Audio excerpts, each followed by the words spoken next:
I'm not late to my own party. Do you know what you're talking about? None of this was planned. Absolutely last minute at all. You think I might know when my own stream anniversary is, but no.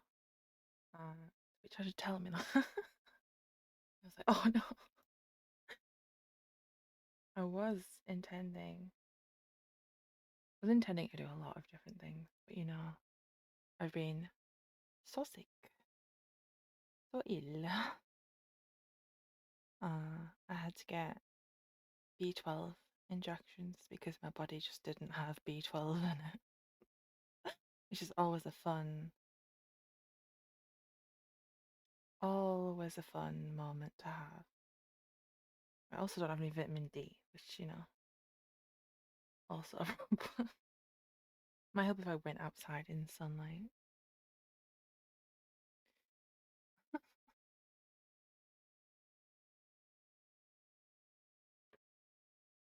But yes, somehow, somewhere, it's been 2 years.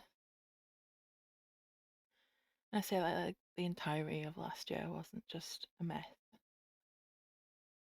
I moved in February last year, and I don't think I'd streamed since November of the year before because we weren't sure when we were going to have to move. Everything was like right up to the last minute. It was very stressful. And then when we moved, we didn't have internet for a really long time. It was like a month, and I was going slightly crazy. I used to go, used to have to go to the library to like download all my podcasts so that I could listen to things and not uh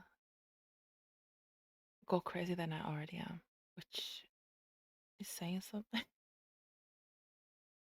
Uh, and then it was just really hard. It's really weird, like the way this house is set up.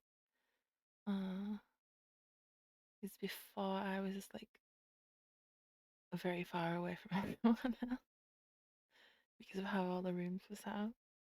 But now it always feels like uh it feels weird that like someone can overhear me talking to you and like I've got to get over that still. Um, what else? And yeah, and I was just really ill last year as well, which didn't help things. Uh,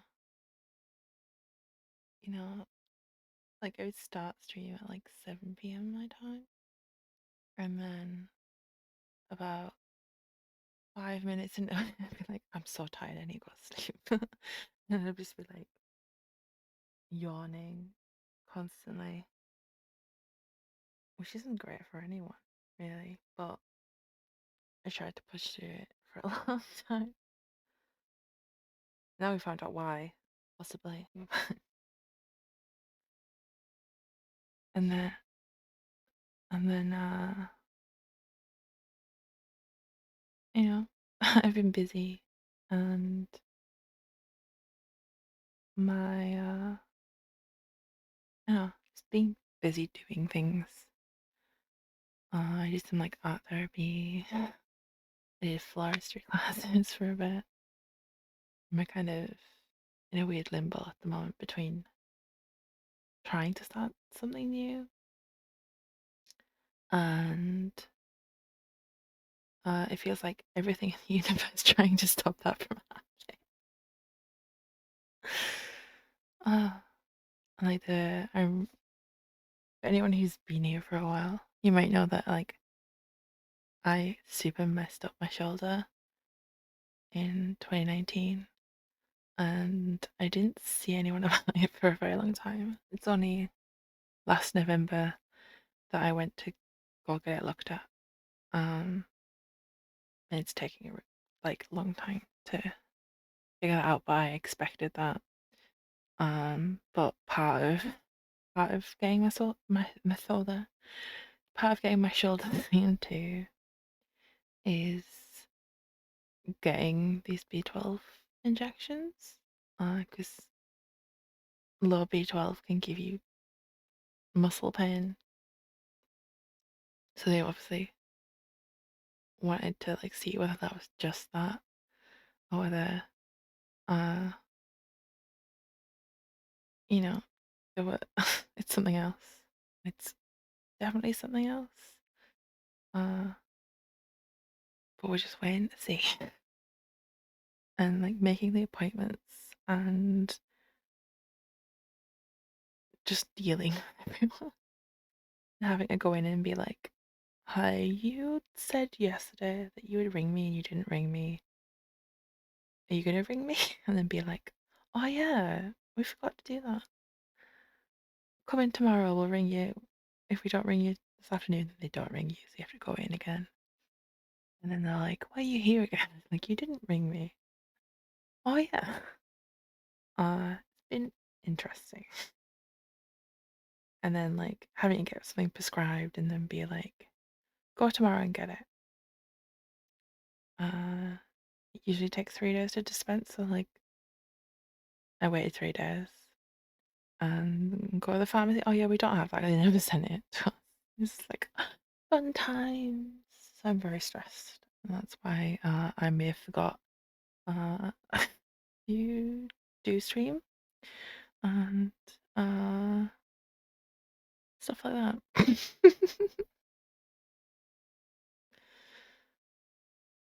But I have been writing, which is good because I want this my book to be finished this year. I never want to see it again after this year.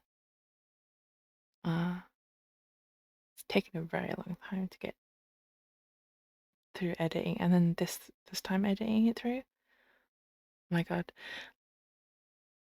I like every time I edit it, I'm like, oh, we're just gonna change the entire story and rewrite, which is not helpful to finishing it.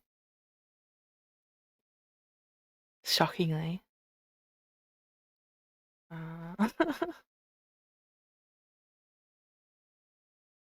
it has been doing well on the hellscape that is what. So I have no idea where else you would post it.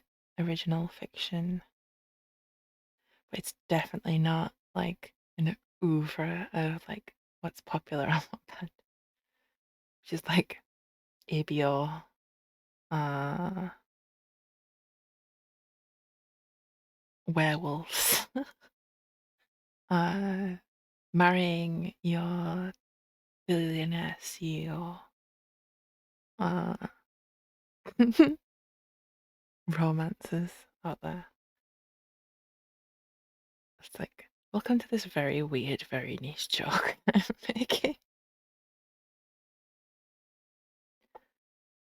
Oh, also, like, it was originally supposed to be more sci-fi than it ended up. And now I'm like, I want to rewrite it as more hard sci-fi. And I really don't need to be doing that, brain. Really no. Like, like I said, it's so stressful to write. Just keeping hold of all the characters. Like, I have no idea. If you've ever seen a Chinese drama, a historical drama, where there's like, they just, the first 3 episodes are like them just in just showing you new characters and being like, oh, this is a new character, this is a new character, this is a new character, this is a new character. Everyone has 2 names, and we're all gonna wear the same clothes. It's like I have a friend that I show K dramas to, and we watch them together, and he, he got confused in a drama that has like 8 characters. And I was like, oh, wait till I show you this drama represents. Wait till I'll make you watch the Untamed, where they just like everyone has 3 names in this drama. How many uncles does Jinling have? Can you remember them all?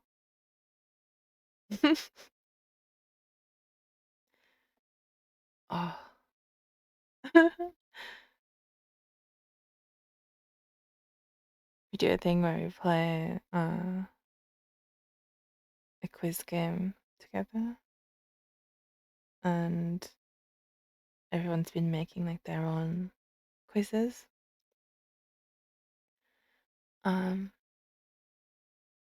Instead of using the ones that are from the game, and I'm really tempted to make one just be like, which one of these men is Jinling's uncle? For anyone who doesn't know the Untamed or the original book that is adapted from, the Grandmaster of Demonic Cultivation, Jinling has many, many, many uncles. If you're watching the animation, they're kind of hard to tell apart sometimes. So everyone has a little bit of same face disease, but we love it anyway.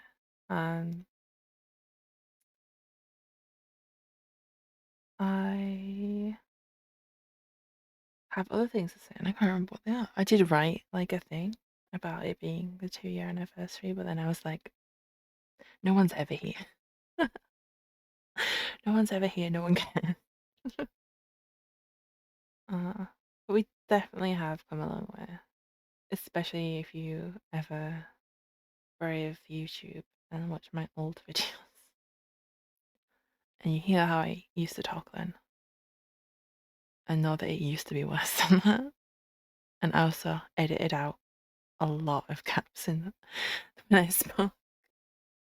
Every word used to be like one sentence. And it used to be worse than that. Like I used to be in Discord calls with a friend, and like I don't know how they put up with it. They were very patient with me. I really need to. I have a lot of things uploaded to YouTube, but they're not visible to anyone but me yet. Because I wanted to edit all the live streams that I still have that I haven't uploaded. And I haven't done that yet. I think I have to restart Stardew. I don't think I remember any of the way to play it yet. So we might play Minecraft instead later if I'm still awake and alive. Which might become a problem because a different friend invited me to their Minecraft server, and I have been kind of no-lifing it, which is a problem. There's a project that I'm doing that nobody knows about. Hopefully, they probably stumble across it because I've not done it far enough away from where everyone's living. But when it's done, it's gonna be real cool. It's gonna be real, real cool. Or incredibly lame. I'm gonna look at it and be like, really? Really? Really you be doing this? All this time? Every time we log on and we see you, you were doing this? Really? Yes, yes, that was me. Thank you very much. And then run away. I did find out. I did find 2 different fishing rods with mending on them there, so that was cool. And a bow with mending on it. I never use bows because I have very bad aim, which is why I think one of the redeems, if it's still alive, one of the redeems is that you can make me play an FPS game or a driving game. One of the two. I'm terrible at both. You should see me on a boat in Minecraft on ice. It's not great. Not great. I am known for crashing so badly in a game called The Crew. that the tutorial came upon me. But anyway, we're gonna read several chapters of my book. That is solely being posted once a week to Wattpad for my sins. I should probably write a little content one. It does have things in it that are scary. Um,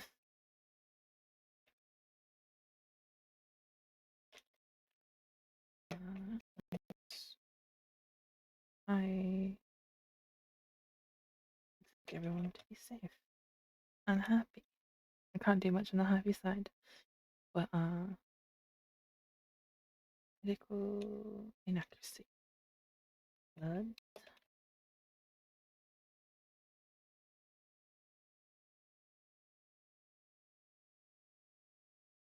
I can't remember where we are in this story, to be fair. I don't know how much to put in. We might not cover any of the things that I'm writing into this message, this stream, but I thought might as well.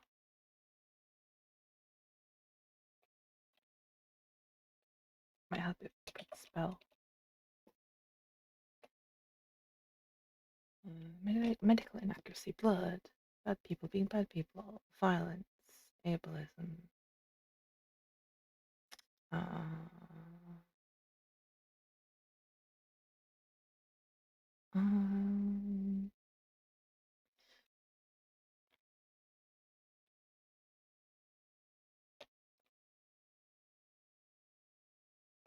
There we go.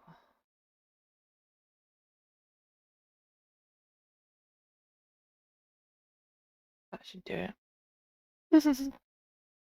Now for book. If you haven't heard any of the episodes, chapters, any any of the chapters of my book, which is called So I Transmigrated to the Heavenly Realm. Know that we're starting at chapter 44. So you not a great place to start. But I'm sure we can help you if you're confused. If you have been here before, we're starting episode. Here I go again. Chapter 44, which is where we ended last time, I think. Fingers crossed. I do that sometimes where I like a repeated chapter at the beginning, just to kind of give a bit of context, not texture. My brain was like, just to give a bit of texture, and it's not texture, it's context. But this chapter kind of needs its own context that I have forgotten, which is great. But if I can find it, we will start the book. I love forgetting what I'm talking about in the middle of the sentence in which I'm saying it. We're going to start with chapter 44, which is called Medical Support. Waking up from being unconscious. Yet again, he's been unconscious so many times in the story. A plot reason. And I feel like a terrible author, but I did it anyway. Waking up from being unconscious, yet again, was disconcerting. He had no idea where he was for several minutes until he realized that this was the same room he had been in when he had first woken up. He'd first woken up in the Heavenly City's healing halls, and not in the small courtyard. Also, now it takes a while for me again. It will read again. It takes a while for me to warm up. Usually I'm alright by the end. Usually by the end of stream, Things are going well. I'm truly a disaster. Then you could tell that he's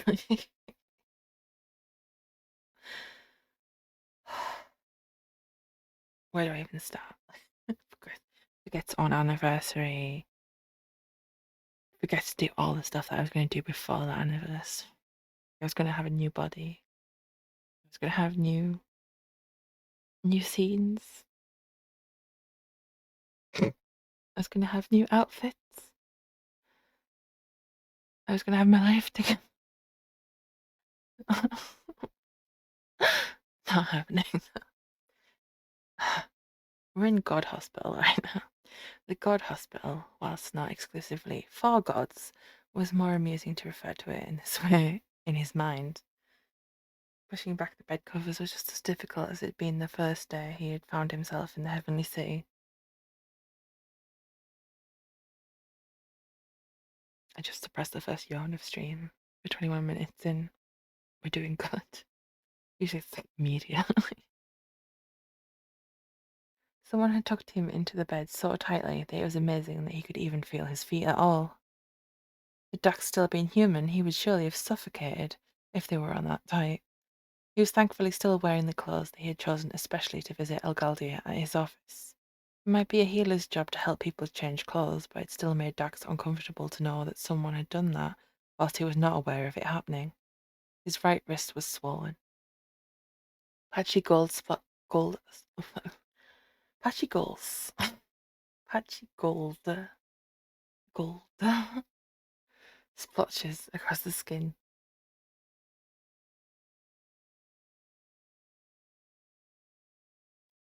I love how I'm still finding spelling mistakes here. Patchy gold, patchy gold splodged across the skin there, where fresh blood was pooling beneath it, and more of a bronze colour where it clotted and his body had started to break it down. When Ulrich had grabbed his arm, Dax hadn't noticed just how tightly their fingers had been curled around his wrist. He brought his arm up closer to his face and saw the small crescent indentations from Ulrich's fingernails, still prominent in his flesh. Great, another injury to add to the list of injuries I already had, Dax thought, angrily to himself. It didn't matter that his assigned guard had thought they were helping him. The fanciness of the lighting had always struck him as an odd choice for a hospital room. The heavenly realm really liked being overly gaudy. This wasn't the room that he'd woken up in it last time, Dax realised. Though the shape and colour of it was the same, most of the decorations were different, and on one wall there was a painting of a sunset that he supposed was meant to bring about feelings of calmness and tranquility. Dax just found it to be the sort of image a business would have as a decoration in its staff break room, in an attempt to prevent staff having mental breakdowns at work. Boring. Very boring. He spent an untold amount of time in there waiting for someone to notice that he was still alive and now awake. There wasn't the equivalent of a heavenly nurse call button, so he either had to wait for someone to come and check on him or go in search of help himself. When he finally felt like he wasn't going to immediately pass out once he stood up, Dax decided to peer around the door to his room to see if there was anyone standing in the corridor. His fear that Ulrich would be there was fortunately unfounded. Instead, a duo of friendly-looking guards wearing the purple robes all the staff in the healing halls wore smiled at him. They'd noticed Dax moving around and looked him over politely, no doubt assessing whether he was about to keel over in front of them. Dax was glad that they didn't make any moves to stop him from leaving the room, but he didn't feel like pushing his luck. Out of stream.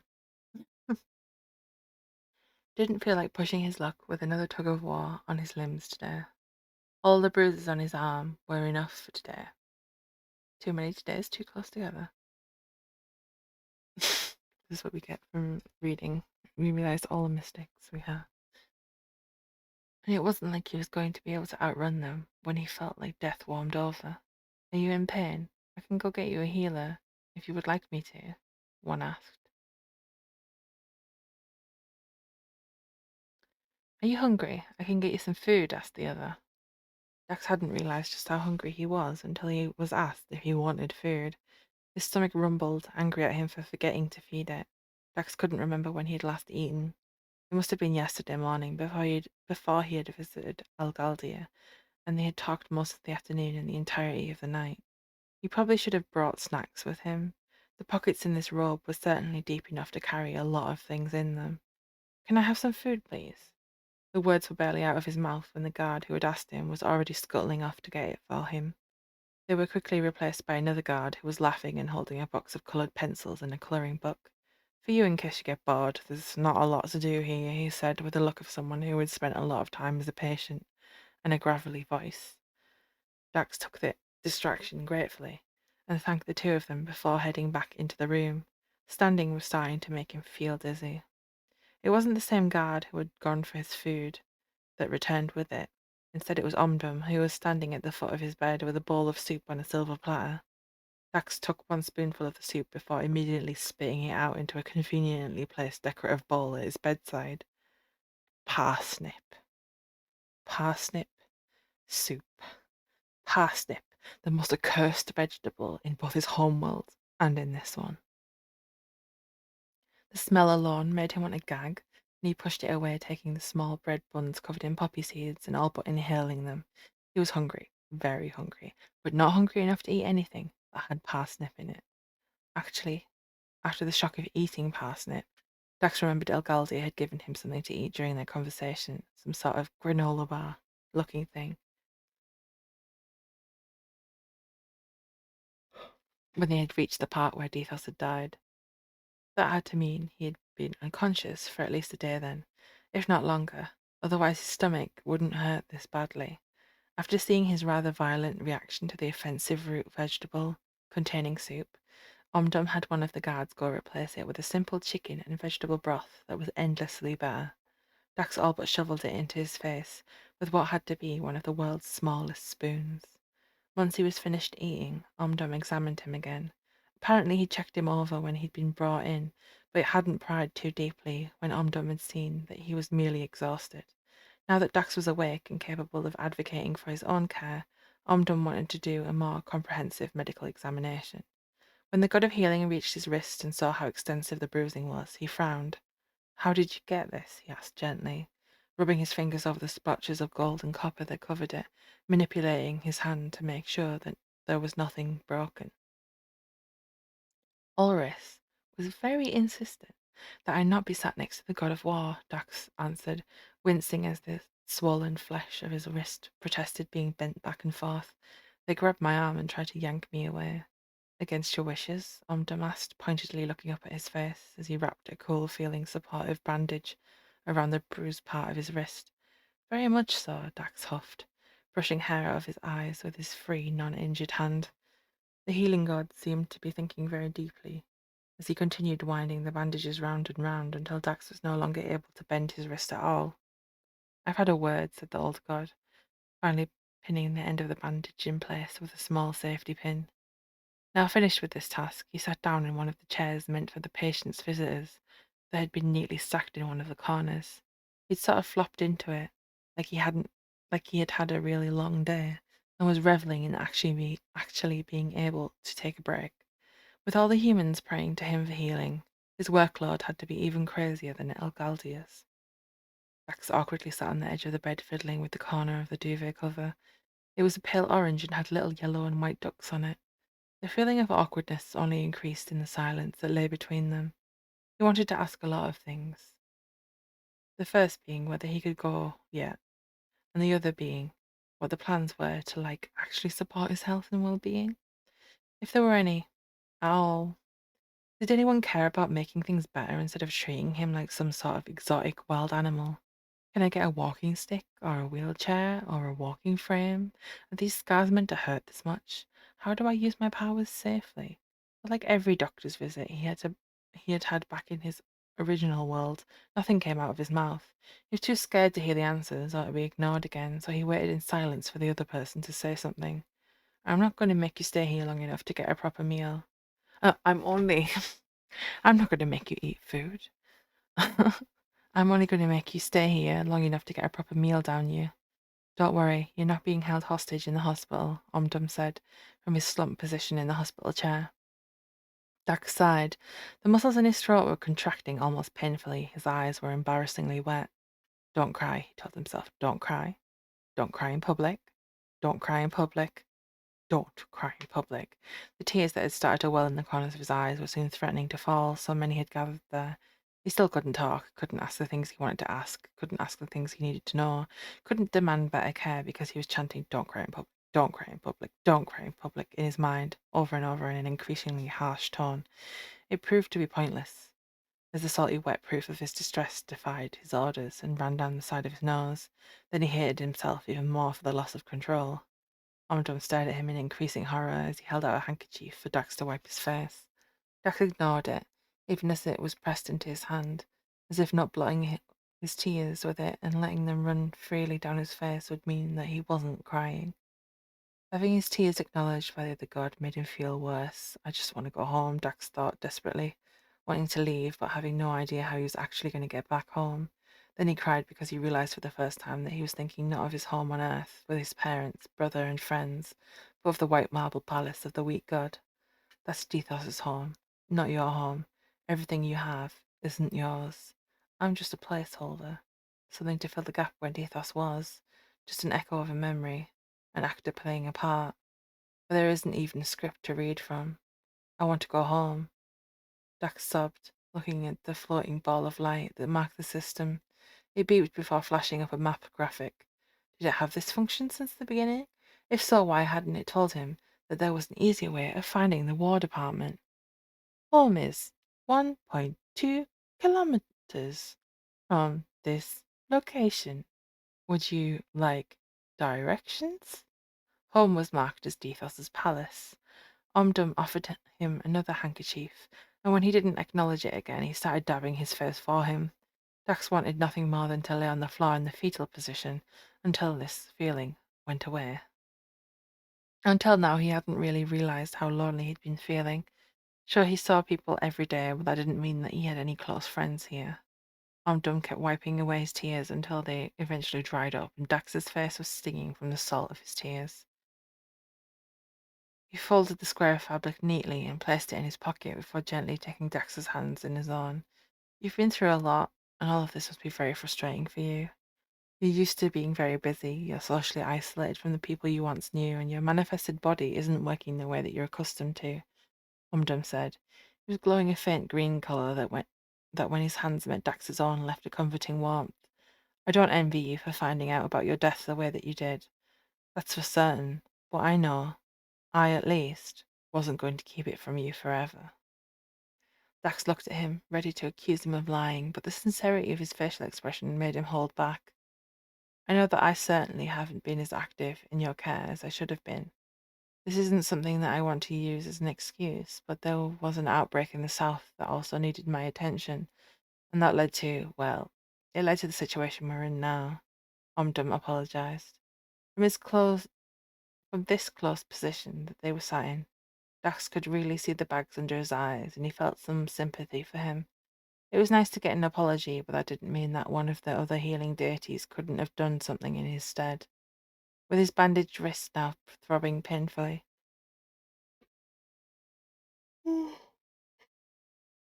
Blah, blah, painfully. Dax asked it something, if something could be done about the pain, and when he'd taken the pills Omdum had gladly supplied him, he'd asked the question he really wanted to ask. Can I get a mobility aid, like a wheelchair, or a walking frame, or a walking stick, or just something? Mini Thea, Omdum. Welcome to the patients we accidentally gave shoddy healthcare to support group.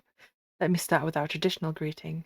Please don't sue us. There was something big happening in the mortal realm at the time. Dax, I didn't expect to see you here. Elgaldia.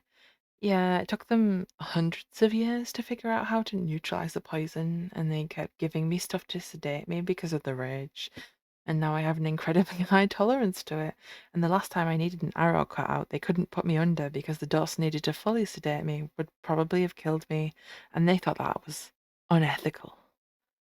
They They forgot me in a corridor for 6 days the last time a maritime disaster happened. Dax. Jump, jump, jump. Dot, dot, dot. End of chapter 44. True, I have been forgotten in a corridor. Fun times. Chapter 45 is called Home Again? Dax was eventually discharged from the Heavenly Realm's one and only hospital, and he went back to the palace, this time escorted by Elgaldia. He'd been waiting in the lobby for him ever since he had collapsed in the garden in the tug-of-war with Ulrus. It had taken a while to gather up his new pile of pamphlets and boxes containing his new walking aids. They'd decided against walking sticks for now purely because of how dizzy and wobbly Dax got from standing too long, as they didn't seem safe for him to use yet. Instead, he was leaving with a walking frame and a wheelchair. It turned out that Elgaldir had been the only one able to touch him, without being zapped by what remained of Dethos's powers long enough to carry him up there. It made Dax amused that he had been carried to the healing halls by the person Ulrus most didn't want to touch him. He snorted, remembering how much the guard had hated it when Elgaldir had touched his waist, when he'd almost completely tipped backwards off of that bench. Are you not a super busy god with many things to do that are more important than taking me home? Dax asked, now genuinely concerned that he was taking up too much of the God of War's time. He'd interrupted him working before, turned his administrative office into a wheat field, and spent an entire day and night talking with him. Now he had to add the time that had elapsed during this period of unconsciousness, and the fact that he was carrying all of Dax's stuff home for him, to the list of things he owed the mountain of a man for. Things are pretty quiet at the moment, Elgaldir answered, as he offered his arm for them to walk together out of the hobby. Out of the hobby? I mean, he's been in here so often they might seem like a hobby, but we're talking about the lobby. They walked together out of the lobby, milling with the healing deities, the two boxes held firmly in his other hand. The smaller god thought about it for a few moments before carefully linking arms with him.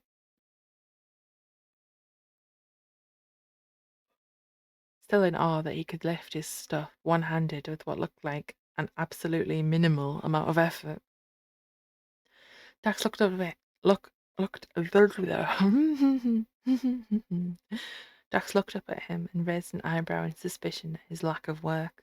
Things are pretty quiet at the moment, Elgaldir answered as he offered his arm for them to walk together out of the lobby. Said lobby this time, not hobby. Milling with healing deities, the two boxes held firmly in his other hand. The smaller god thought about it for a few moments before carefully linking arms with him, still in awe that he could lift his stuff one-handed with what looked like absolutely minimal effort. Dax it's apparently can't speak, can't say, can't read. I love it. Can't spell either because I've found like 3 different spelling problems. Uh, when you look at something so much that it doesn't even seem real anymore. That's what's happened. Sorry. Dax looked up at him and raised an eyebrow in suspicion at his lack of work. Okay, so maybe Omdom told me in no uncertain terms that I had to be the one to take you back home, but I would have done that anyway. His voice was sheepish, like he'd already prepared himself for the argument that was to come. Dax stopped walking, and it took several steps for Elgaldi to notice that he was no longer walking side by side with him. Their arms pulled taut, causing Elgaldi to trip over his own feet before coming to a sudden stop and almost dropping the boxes he was carrying. Dax's arm unlinked from his own, and as it did so, the god of war turned backwards to see Dax standing behind him. The larger man backtracked so that they were level once more. He didn't pull in behind him like Ulrich had, and for that he was grateful. The arm with the bruise was no longer swollen, but there was still some stubborn bruising left behind after Omdum's treatment. Elgardi was also considerably stronger looking than Ulrich, and Dax had no doubt that if he wanted to drag him by the arm somewhere, there was nothing that he could have done about it except start screaming. He held out his arm again, politely waiting to see whether Dax was going to relink with him. I dislike that everyone thinks that they can tell me what to do, Dax said. His legs were starting to hurt, and they'd barely even left the building he'd been cooped up in. If it makes you uncomfortable, I will not do it, Elgaldia said softly, relaxing his arm to lay flat against his side.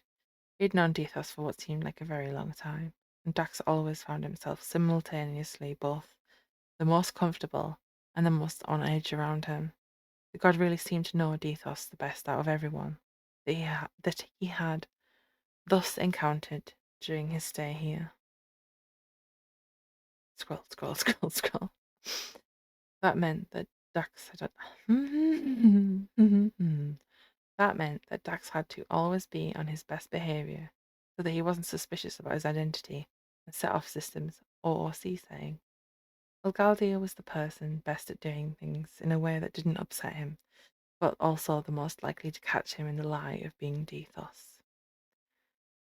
Elgaldia knew that Dethos. That's not what the sentence says at all. Elgaldia knew that the Dethos that was standing before him was physically weaker than the one whom he had known. The finger-shaped bruises circling his wrist were quickly turning a rusty brown colour. He tried to link arms with Dethos in order to not accidentally hurt him further with his own shovel-like hands that had grown used to holding a sword more than someone's hand. He felt terrible that he hadn't been able to stop Ulrich dragging Dethos before the situation had escalated to the point where he was being hurt. Acting quickly around Dethos seemed to be impossible. Both times he had to intervene, it had felt like he was moving slower than a tortoise. Maybe he was too wrapped up in being polite to him, trying to show others that he wasn't a danger to be around him, and scared that others would find him too pushy. Maybe he could have prevented him from being hurt again. When they were young, Dethos had been stronger than him. Elgaldia hadn't always been this big. That had been something that came with his new title. There had been a time where he had to look up at the weak god when they talked. Even spiritually and physically weak, as he was right now, Dethos's temper and will not to be forced into doing things he didn't want to do was legendary. Then and even now, disrespecting his choices was not something that you wanted to do. You would pay dearly for it. Maybe not right now, but you would pay, mostly when you least expected to. The weak god remembered. Dethos smiled grimly at him. I get why they want to keep an eye on me. I would too. I don't like it, but if it's anyone, it might as well be you. Elgaldia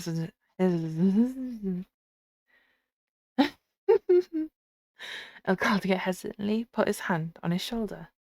Do you want me to come to your place, or would you rather go to mine? He asked. Giving him choices was important right now, when he didn't feel like there was anything that he was being allowed to do on his own. Aren't you busy? Dax asked yet again. The god of war could still see the concern that was weighing down on him, that he was wasting his time, that he was preventing him from working, and although he was, and there was a fat stack of paperwork waiting for him on his desk in the war department, getting Dax home safely was more important right now. If he needed to stay there for a few days, he could always have the juniors run the necessary paperwork over to him. It would give them some exercise. I did say before that we really aren't busy at the moment, and even if something happens, I can do most things remotely, Elgaldia countered. It wasn't as if it would be the first time that he had had to ask the juniors to do something like this for him. Wars were unpredictable, and that meant that sometimes you had to do HR-related paperwork on the battlefield with your sword hilt deep in a monstrous entity of some kind. It was very inconvenient. Right now, there was a massive amount of junior members in the department to help him, and not a lot was going on the war front, at least. Dax had been on his own, probably having to deal with the prayers that had been sitting dormant for so long, waiting for him to answer them, whilst not even being able to stand for long periods of time. He'd seen the nest of fabric the weak god had called a bed for the past few weeks. His actual bedroom was untouched until Elgaldi had returned him to it. He must not have had the energy to get there on his own for those first few weeks. At the very least, he could be there to move heavy things and make sure that Dethos ate properly, that he had seats to sit on when he needed them, that he slept in a clean and comfortable bed, that he took walks out in the sunshine looking at the flowers he loved so much and trying to regain the leg muscle that he had lost so much of. He would help him put together the walking aids Dethos had left the healing halls with, so that he was safe and could get around the city independently. Maybe he could also give him some paperwork filing advice. I'm sure you probably have a great deal of prayers to deal with, he said. You could say that, yes. Dethos laughed. The sound of it made the god of war smile too. The smile grew bigger as the weak god's hands pulled one of his own gently until he found that they were linking arms once more. Arms linked, they walked together, taking stops to rest along the way whenever Dethos needed them. It was mid-afternoon when they finally reached the palace of the weak god. The guards at the door bowed to them before opening it. Despite being very tired, Dax noticed that rather than the uniform of the guards he was used to seeing at his door, these guards were wearing the uniform of the War Department, something that he would have to ask Elgaldia about later, when he wasn't so tired. One of the guards handed him a large wicker basket full of food. Dax thanked them profusely and pulled Elgaldia through the gate after him, up the gravel path to the front door. As they walked, the crunch of the pea gravel seemed almost thunderous. "Do you want me to carry the basket?" Elgaltia asked. He'd probably noticed just how tightly he was grabbing onto the handle in order to not drop it. If anyone else had asked, Dax would have probably been annoyed, but the god of war had asked at exactly the time when he himself was going to ask him to take it. He didn't think that his fingers would be able to prevent it from falling onto the ground for much longer, and it had his bread in it. And if bread, very important to this god, has a personal museum of bread in his own house. There was no way he was going to sacrifice garlic cheese bread for unnecessary pride. Galdia was already carrying 2 huge boxes, and he felt bad for adding to that burden, but Dax trusted him to say if he didn't want to do it, or couldn't, so he handed it over. He rushed as much as he was able to the front door, and held it open for the god of war, so that he didn't have to juggle everything he was carrying in order to open it himself. "Where would you like me to put everything? Can we just sit for a going at the front door?"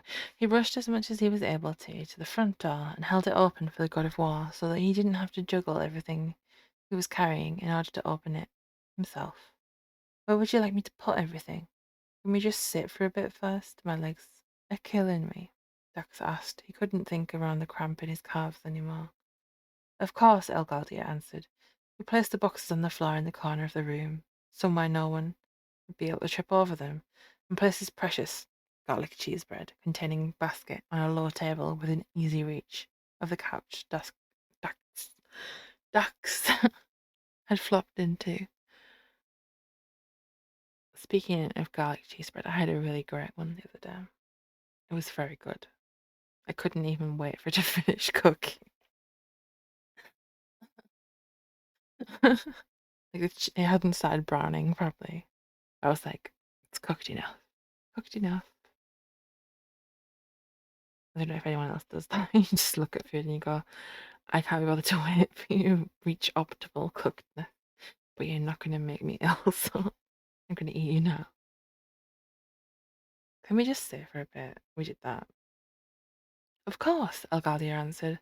He placed the boxes on the floor in the corner of the room, somewhere no one would trip over them, and placed his precious garlic cheese bread containing basket on a low table within easy reach of the couch Dax had flopped into.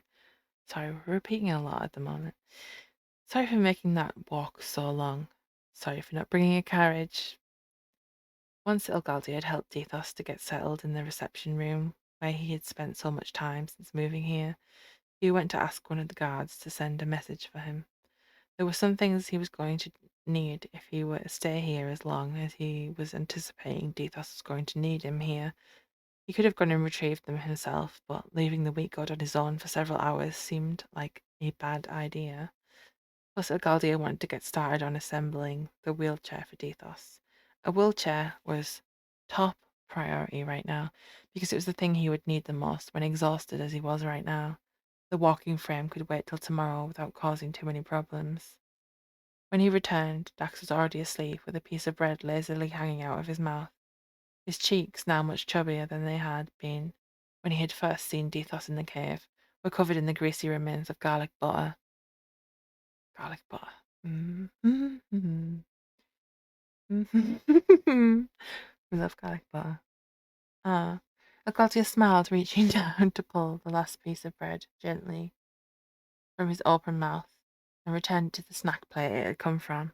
God or not, he didn't want him to risk or be responsible for Dethos choking in his sleep on the creation he loved most. He picked the softest, cleanest looking blanket from the pile on the floor and draped it over the sleeping god of wheat. He made sure to tuck it around. We love this. Uh, just great. How is everyone? How's everyone doing with my terrible in? It's like we know you. You know you want to have a party. Uh, your second anniversary. Let's be weird with. Let's disconnect every 15 to 25 minutes. Won't that be a great time for everyone? Everyone will surely have fun refreshing Twitch. Just on the off chance that I'm still here, and I will try to be. This is great. This is great. This is fun. This is amazing. You wouldn't think moving your computer objectively 3 feet away from where it was would cause this much trouble, but it is, and we love that. It's not even further away from the router, it's literally closer. Who knew moving closer to the router would give you a worse internet connection? Isn't that great? Right.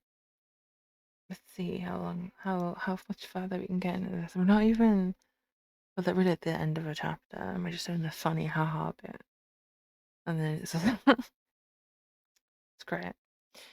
We'll restart the mini theatre. Mini theatre. Elgaldia, where does this go holding a small piece of the wheelchair? Omdum.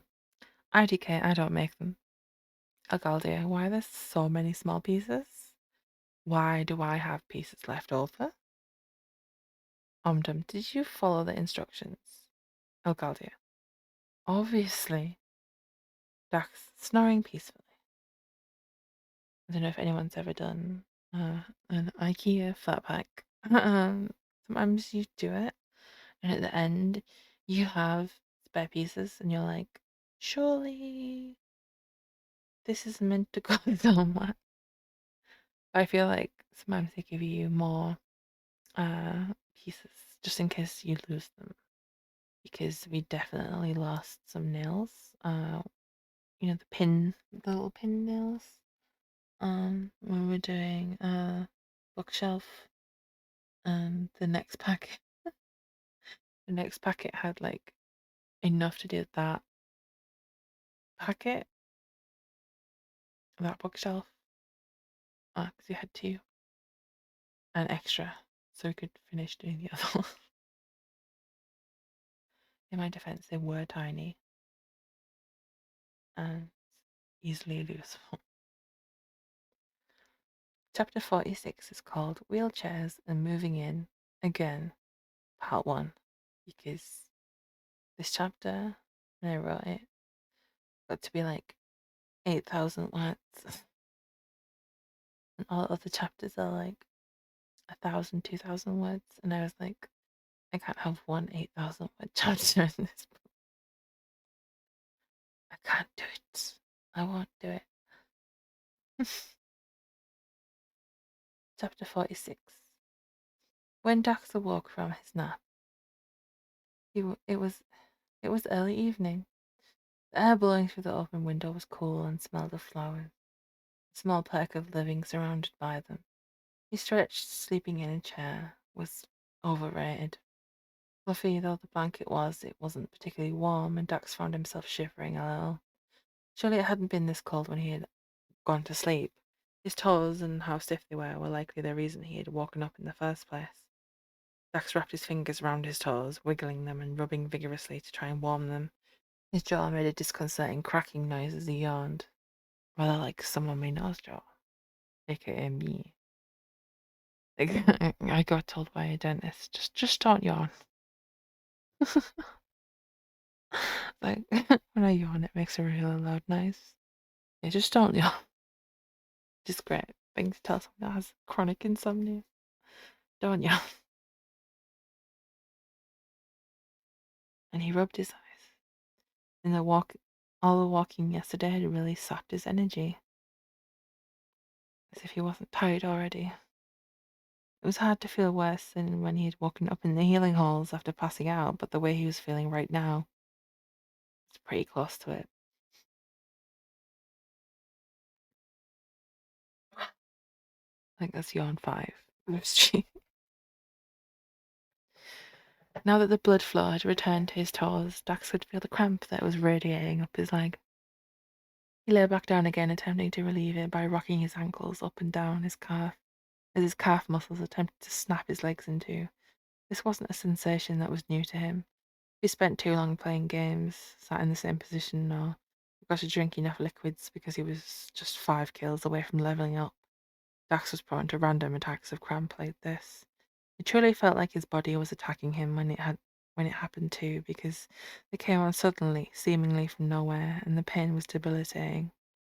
All he could do was lie on the floor whenever it was happening and try not to scream. There were a lot of things you noticed lying on the floor of a PC cafe in the sub-basement level of an almost dead shopping centre, and none of them were good. Just as he was about to shout for Elgaldi to come and help him, he was unsure what the God of War would be able to do to help, but he was starting to become too scared to be alone with the pain. The cramp that had been progressively getting stronger and stronger suddenly lessened. It was still bad enough that Dax didn't trust his legs to walk, but at least now he didn't feel like he was going to throw up. Luckily, a shiny new wheelchair stood to one side of the couch he was still lying in. He hadn't noticed it before. Elgaldia or one of the guards must have assembled it whilst he was sleeping. It was very thoughtful.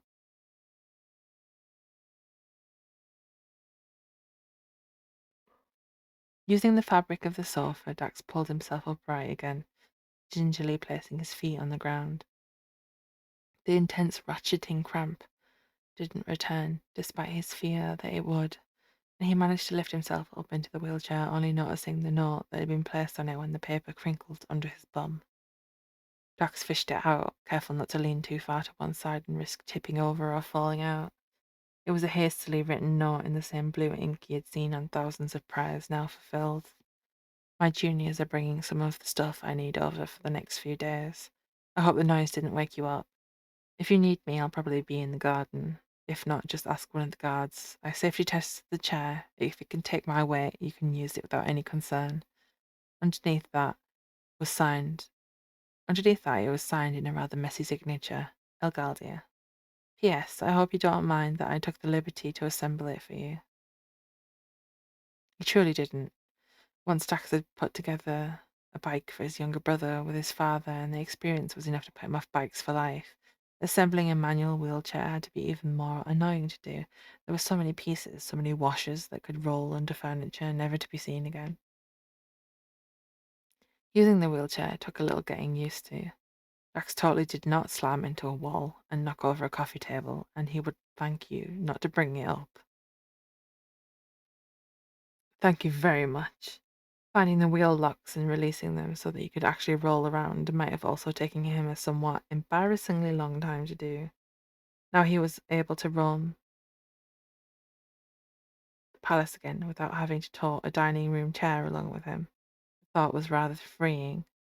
The first thing Dax headed to was the bedroom where all of Dethos' clothes were. He was currently wearing the clothes that he had been admitted to the healing halls in, and it was probably time to change them. Opening the large wardrobe doors was tricky. They were heavy, and every time he went to open it, the weight of the door pulled him closer to the wardrobe instead of opening the door.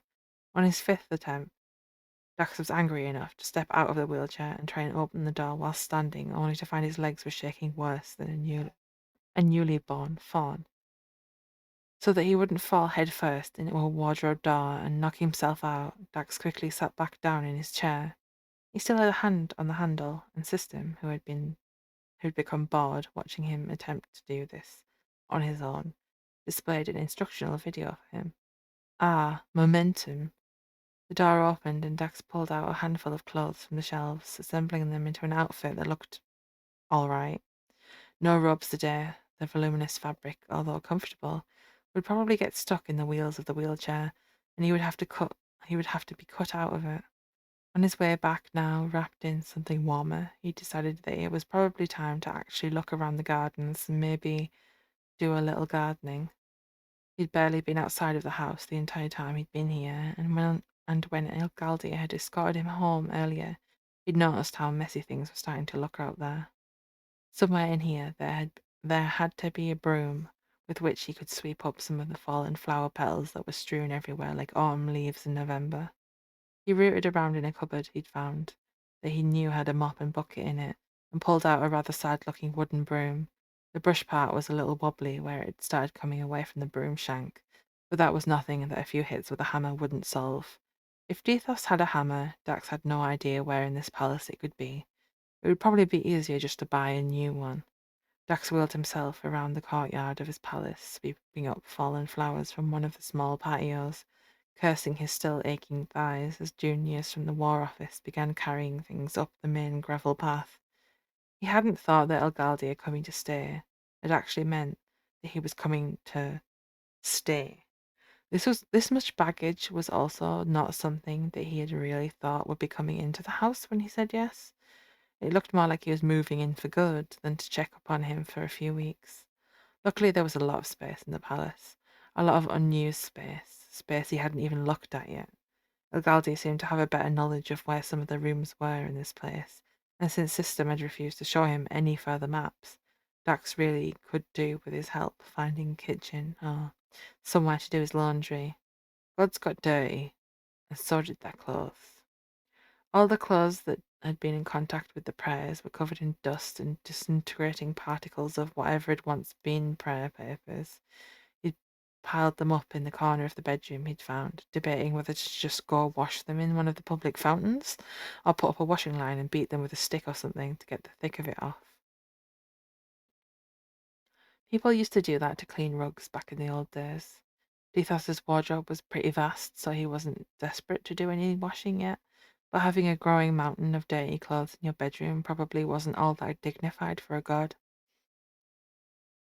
He'd offered to help the junior officials as they carried in stacks of paper and chests with unknown contents down the gravel pathway and up the steps of the palace, but they had all refused him, only asking where a suitable room could be found to place them in. He'd wandered with them, following him like baby ducks after their mother, through hallways he knew in search of a room big enough for all of this stuff, until he'd stumbled upon one that was exactly the right size. Since they no longer needed any help after he had shown them where to put all the items for Elgaldia, Dax headed back outside. Here he was doing minor housekeeping, gardening. Did not feel bad about being the only one not working. The fallen camellia leaves flowers, not the same thing. Held up under the lazy movements of the broom, waxy and bright though the petals were, they soon browned and wrinkled in the light of the sun. When the god of war returned, he was carrying a varied collection of weapons, and was shocked to see Dax out in the garden working. A sword slipped from his arms as he rushed to turn away from him.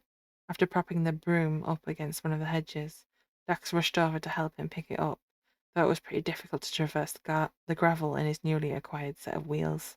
The silver crossguard and pommel glinted with the light of a setting sun, its grip and scabbard grey shark skin. It was unbelievably heavy. Games and movies made you think that a sword weighed about as much as a wooden spoon, but this one was easily the weight of a small child. It was so long, Dax doubted whether he would even be able to get it through the door in any way other than pointing directly forward with it. It was the sort of sword that you only saw in games or animation, something that only the most dedicated item collector had in their inventory, in Flames of the Night Immortal Jade Warriors.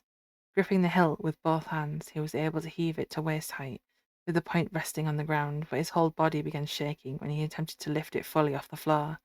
He marvelled when Elgaldia shifted the other swords in his arms over in order to free his right hand to take the sword from him, that he could carry so many of them. He offered to carry one of the smaller blades, but the god of war definitely refused him. Some of these artifacts are cursed, Elgaldia said, rearranging them again in his arms so that the larger blade could be accommodated. Dax withdrew the hand that he had reached out to take a blue-looking sword and put it in his pocket. Today really wasn't the day for getting cursed. He'd only just gotten out of the hospital, and there was no way that he was going in there again if he could help it. Instead, he showed the god of war to the set of rooms that he had set aside for him earlier when looking for somewhere to store his stuff. Today really wasn't the day for getting cursed. He'd only just gotten out of the hospital, and there was no way that he was going in there again if he could help it. Instead, he showed the god of war to the set of rooms that he had set aside for him earlier when looking for somewhere to store his stuff. Hello, welcome for surviving. You have survived the test, my tests, my my puzzle off stream. I just think I have to refresh it every 15 minutes because it's gone down because of my terrible internet, which seems to have flattened out. Touch wood. You don't have to be chatty. I'm just talking at you right now. I'm reading you chapter 45 of a book. Fine if you just want to listen. Even though it's meant to be party stream, it's very chill party stream. It's barely a party stream.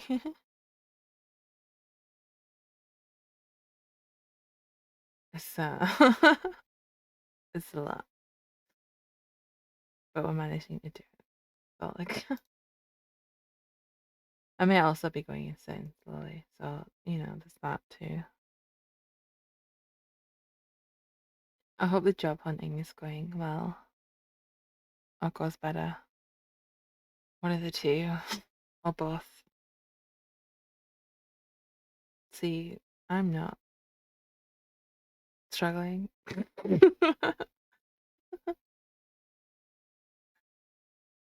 I don't know if I've talked about it, but I'm applying to do an apprenticeship.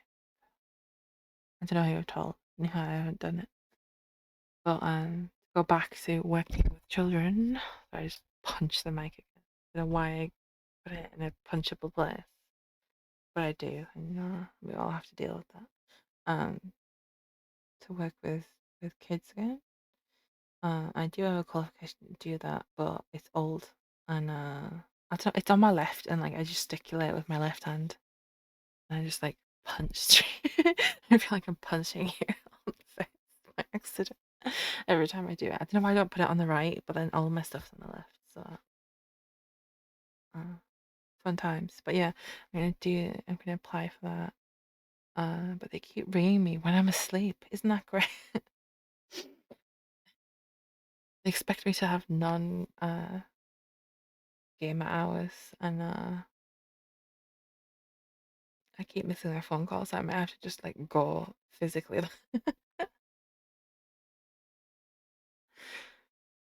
I might have to physically call them and be like, "Hey, so you called me, but like I was asleep. Yes, I know it was 10:30 in the morning on a Tuesday, but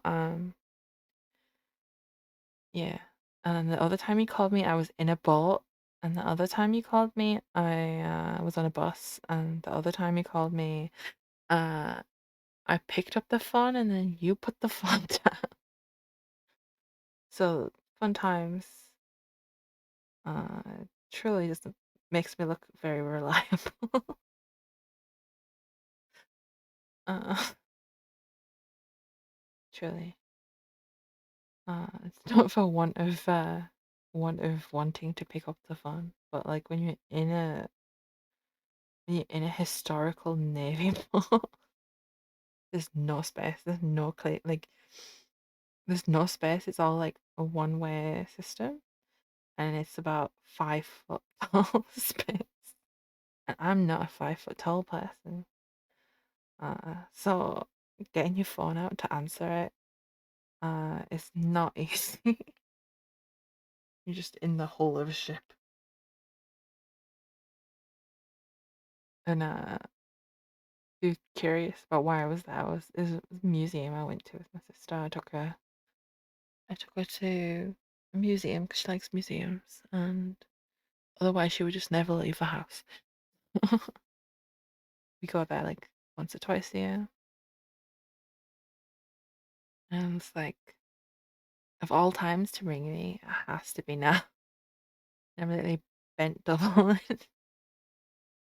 I had terrible back pain when we got back out because it's just because it's built for like 5'5" people, and like I'm almost 6 foot. No head clean. It's just constantly be like, do not bang your head off this. Do not bang your head off this. I don't know how people did it, especially the stairs. The stairs are real steep and narrow, and you're like, well, if this is wet, I would just fall all the way at the bottom of this shit.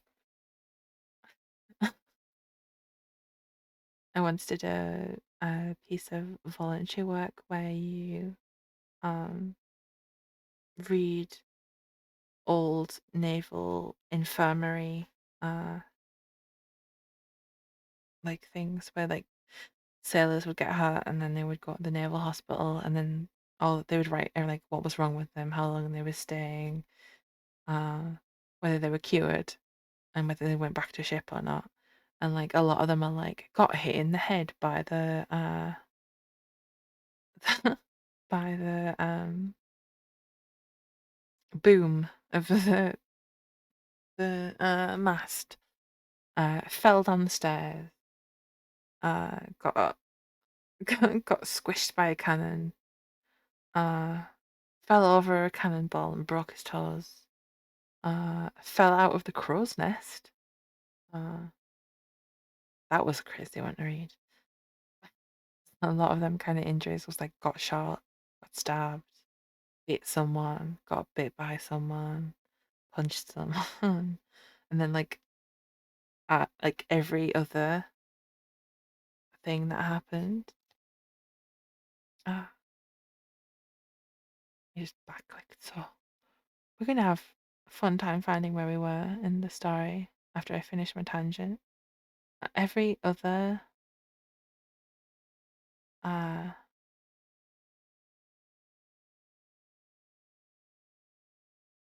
every every other entry was some guy having syphilis. It was just like broken arm, syphilis, broken leg, syphilis, uh bad tummy, syphilis. Uh you're like, oh, syphilis was a real big problem.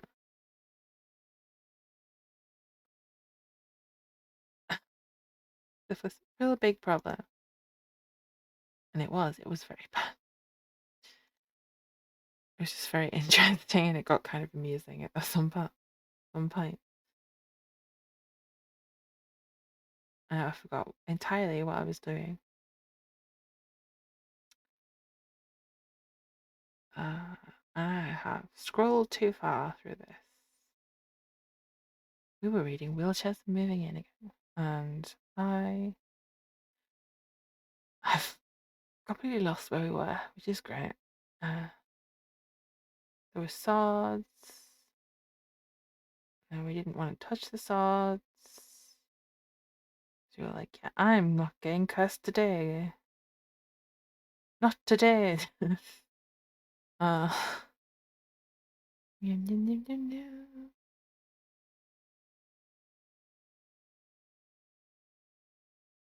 we'll go from here. I don't know if this is where we were, but I've gone on a long enough ramble that everyone will have forgotten where we were. She says, hoping you're all as forgetful as me. Instead, he showed the god of war to the set of rooms he had set aside for him earlier when looking for somewhere to store his stuff. He hadn't had a lot of time to do cleaning after everyone had started moving things in, but he'd opened all the windows and doors. Airing them out had done a lot of good. Not that they were musty, but the air had been rather stale. No one had been in here for so long that everyone and everything just smelt dusty, like an old bookshop or a museum. Dax had also given all of the hard surfaces a perfunctory once over with a wet flannel he had procured from the cupboard, where he had found the broom to get rid of the thick of the dust. There, Pardon me, the first burp of stream. I'm not doing great. There had even been the shadow of a pretty big spider on one of the window ledges. It definitely needed a more thorough cleaning, but he hadn't exactly had a lot of warning that he was going to get a housemate. Everyone had made a big deal about Days not needing to sleep, so Dax hadn't known whether to set up a bed for him or not. In the end, she decided it would be rude to host someone and not give them a bed, even if technically they didn't need to sleep. It just seemed like a rude thing not to do. It was up to El Galdia whether he used it or not. Thank you for putting this together for me. It's been a real lifesaver today. I think I used up all my walking for the rest of the week yesterday. You're welcome. It's the least I could do. I should have brought a carriage. I was not made aware of the situation beforehand. Elgaldius scratched the back of his head, cheeks flushing a little pink in embarrassment. It was rather cute. It's not your fault. God of War looked around the room Dethos had given him to stay in. It took everything he had not to spontaneously burst into tears. After everything that had happened, he thought he would never be able to talk to Dethos again, never mind living together once more on good terms. He may have been ordered to take care of him by Omdum, but the god of wheat had actually let him back into his house and didn't seem to be as stressed about it as he had been when Ulrich was spending so much time here. It's not your fault. The words had almost made him choke. They had been said about something else entirely, but they were words his heart had been desperate for someone to say to him all these years. Instead, he'd been tied down for hundreds of years, and when he'd finally been released, everyone had stared and pointed fingers. Jesus had also unknowingly given him the same room he had stayed in before. It still had the paintings of white peonies hanging above the bed. When he opened the wardrobe, one of his shirts was still hanging there. It was covered in dust, and there was no way he would be able to wear it now. He was easily 3 times the size of the god of peace treaties. The shirt was a reminder of a much happier past he had almost forgotten about. As newly ascended gods, they had been assigned as roommates in the smallest room in the shittiest dorm possible. It was a big difference from the fancy parts of the heavenly city they had seen on the way to the welcome ceremony. The lower parts of the heavenly city were the homes of deities that to the deities of the big religious orders barely counted as deities. If there was anything the middle class deities loved, it was gossip and gatekeeping. Gaslighting and girl bossing had yet to be invented. The houses were cramped, hastily built, and often overcrowded. High-rise accommodation dominated the skyline. Homes were built under bridges beneath the river, overhanging the cloud the city rested upon. Some had even started mining their way down into the cloud itself, living in sub-basements and sub-sub-basements with barely any natural light. Though those apartments quickly became popular among the mining and volcano days, causing the prices to skyrocket. Those not willing to hack it out in the mean streets of the lower city took jobs as juniors in the palaces of the larger gods, goddesses, and deities of the middle city. The lucky were chosen to be part of the largest apartments of all in the upper city, or the Emperor's palace, where they would get their own room and hopefully some well needed exposure. Barely anyone down in the lower city had their own temple. They were tiny, with tiny followings, immortal power that you could fit in a thimble. Maybe your believers prayed to you at a special tree or a pile of rocks they had piled. Maybe they touched the ocean with a leaf when they went fishing. All simple things. Not the precious jewels and rare woods and valuable stone and smelted metals of the upper city temples, embedded with radiant stones, mined, carved, transported, and erected purely for you. For that, you needed a bigger following with expendable resources. Some of the deities that started their careers down here in the narrow streets, shaded by the high rises, would grow a following large enough for them to leave the tiny rooms they started in, working their way up the hierarchy of the heavenly realm, gaining followers and real estate as they went. Most would stay here for the entirety of their time as a citizen of the Emperor. Humans were quite fickle in their beliefs. Most of the gods, goddesses, and deities that made it up here were destined to fade into obscurity within a few generations. For Dethos and Elgaldi, who had met at the welcome ceremony, finding out that they had been paired together as roommates had been comforting. At least the person they were sharing a bunk bed with wasn't a complete stranger. They'd grown close as they started their life in the heavenly realm, even when they had both grown enough to leave that room. When they had when they had enough followers to live alone, they had pooled their resources to move into something better than they could have afforded alone. First a bigger room, then a 2-room flat, then a 2-bedroom flat, then a house, always moving together, sharing the housework and playing board games together in quiet moments, supporting each other through the struggles being a god entailed. Dethos had grown in power way faster than Ilgaldir had. His followers had built him a dedicated temple, and he'd pulled Ilgaldir along to show him it, all shiny and bouncing, as he excitedly showed him the wooden construction with its thatched roof. Dethos had been so excited to show Ilgaldir the iron oxide and charcoal murals his humans had made that they had both bumped heads rather strongly. He was proud of the work that Dethos had done to get this far. The smaller god had spent most of the growing season constantly answering prayers. He barely had any time to rest until the harvest was finally in. The two of them had barely even seen each other for months. Elgardi had taken to posting notes on the front door so that Dethos would see them when he went out, Dethos replying by sticking his own notes next to them.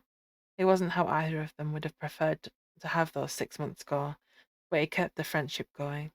In the winter, they'd both laughed as they scraped the thick layer of notes off the door. Winter brought a brief period of calm where Dethos' believers let him have some time off to recover for the planting season again in March. Elgaldi was slightly busier in winter, with people praying for peace treaties to hold between warring nations, at least until the snow melted.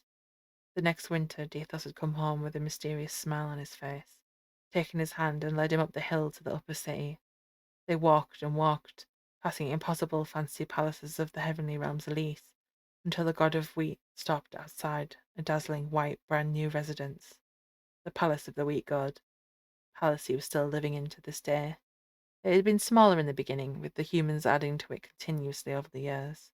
The more prosperous the harvests were, the more that they could store in granaries hidden beneath the temple, and the more of them they needed. Ilgaldi had been transfixed in awe at what all the work Dethos had put in had become. The ceilings were so high. Even the smallest storage room was twice the size of that bedroom they had started in. It had barely been wide enough to fit the bunk bed frame in there. A room not that far from the owner was his prize for sticking by his side all these years. The room with sunflower yellow wallpaper and the white peony painting. A room fit for the then god of peace treaties. He tried to protest, tried to say that he didn't want to impose, that he didn't want to take advantage of Dethos's kindness. "You're my lucky charm," the weak god had laughed, as he boxed up their belongings in the old house, ready to transport up the hill. "You're staying with me." As a moving in present, Elgaldi had brought the first camellia, cutting for the empty garden. It grew and produced flowers, joined by new plants the god of peace treaties would gift every year on the anniversary of the day they'd met. The day that he'd met the boy with the chameleon. I keep going to say chameleon flower. It's not a chameleon flower, it's a camellia. Camellia flower in his hair. "You're my lucky charm. You're staying with me. I'd never leave you behind. We're a team, you and me, forever." F-O-R-E-D-E-R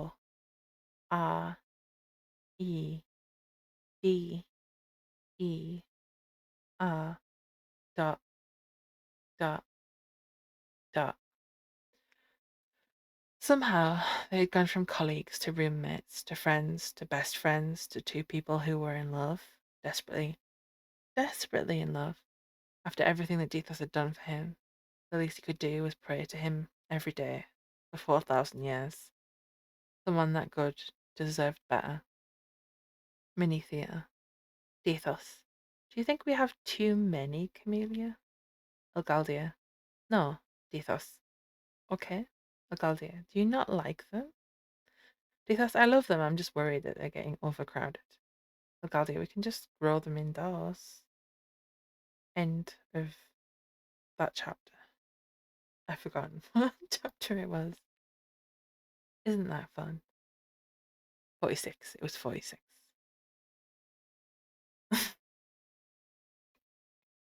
We got through a chapter without stream disappearing. Applause. Oh, bro, it's starting to go though. Chapter 47. Wheelchairs are moving in again. Part 2. Pale wooden floors were the main feature in the large room that Deitos had loaned him for an office. It was brightly lit and the perfect place for him to sit sorting through the papers that he had transferred over to the wheat god's palace. From his desk, From his desk, he could see Deitos as he entered from the other side of the room, struggling to carry in piles and piles of prayers stuffed into bags and boxes of various sizes. He wasn't using the wheelchair today. He said he had a cramp. He said that the cramp in his legs was feeling better, and Elgaldia trusted him to know his own capabilities sufficiently enough to be able to ask for help if he needed it. The walker that they had returned from the hospital with was sitting still in its box in the reception room he had placed it in. Tonight, when he had some free time, Elgaldia promised himself that he would finish putting it together for Dethos so that he could give it a test run. The sheer amount of prayers that the weak god was dealing with was not a shock to Elgaldia, who had already seen the haphazard piles lying in various corridors and rooms throughout the palace. Dethos had insisted that they were organized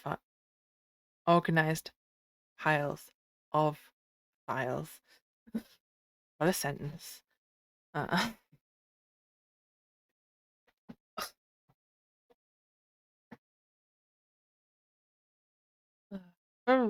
Despite that, it looked more like a tornado had gone through a post office than a filing system.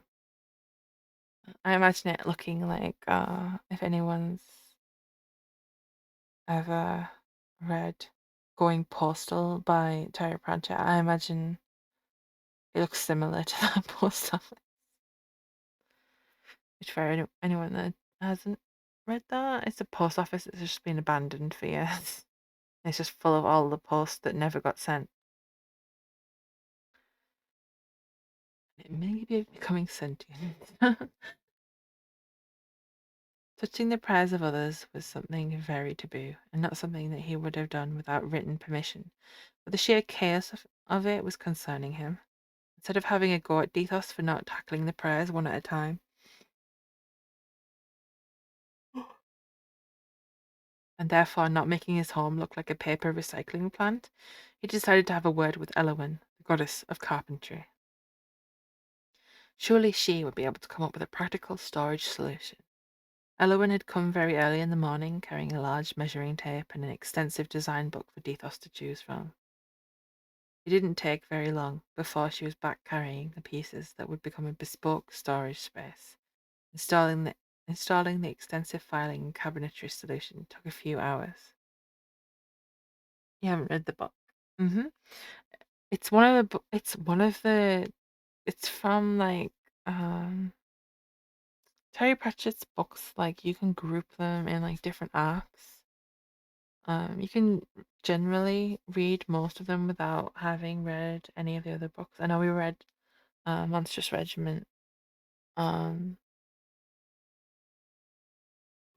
which technically comes under like the gods um kind of series. It's in series, it's like loose. They're not like they don't necessarily like you can read any of them in any order without the context of the others and get the story. Um, but the going postal, making money, and I think raising steam all belong to their own like little mini uh group where the main character is a guy called Moist von Lipwig, which is my favorite name in his entire series of books is Moist von Lipwig. And it's about a guy who is shady. He's a confidence trickster, and he gets caught by the guy who runs the city and gets forced to, as punishment, is like you can die or you can fix the postal service. And then uh obviously making money is like fixing the bank. Uh and I think raising steam is about obviously like a train system, I think. And it's one of the ones that I haven't read yet because I am attempting to collect all of them via secondhand uh bookstores at the moment. Because like there's 47 or something books, and it's expensive, but also like it's just fun. I like going and searching for them. And I've got quite a few like good quality editions that were uh recently I just got making money. Uh, and the Wintersmith, that's it, which belongs to the witch kind of side of it. Because it can generally split them into three sections, the four: gods, wizards, witches, death. And then there's a few that like are totally independent of themselves. But you you don't need to read like any of them to understand the rest of them. They're very funny. They're very satirical. Uh, I greatly enjoyed where Monstrous Regiment made fun of the British Army in like the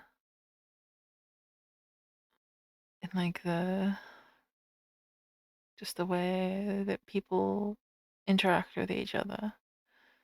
Um, and it's one of his more like feminist books about women, and it's also very gender. Um, mm, not to spoil anything, but it's generally has like one of the best reveals of a story that you totally don't see coming. I remember when I read it with Adam, and Adam was like, "What? What?" He's also really good at writing characters that you don't like and then making you like them at the end of a book. Like people have genuine character growth, and people like there's characters you don't like, but that doesn't mean that you give up on them as people. I don't know how better to express that, but like this in the gods books is a character that's like written as like the worst.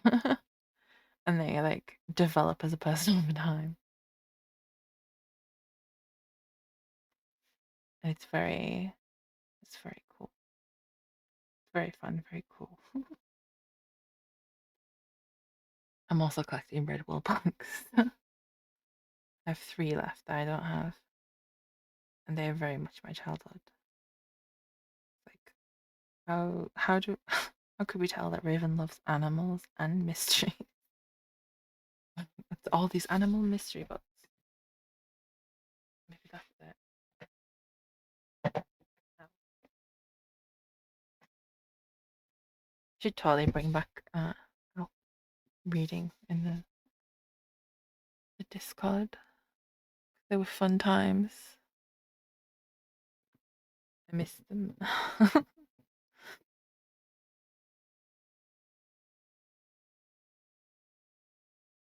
Because I don't have anyone in my family, like anyone in my family that likes the same genre as me.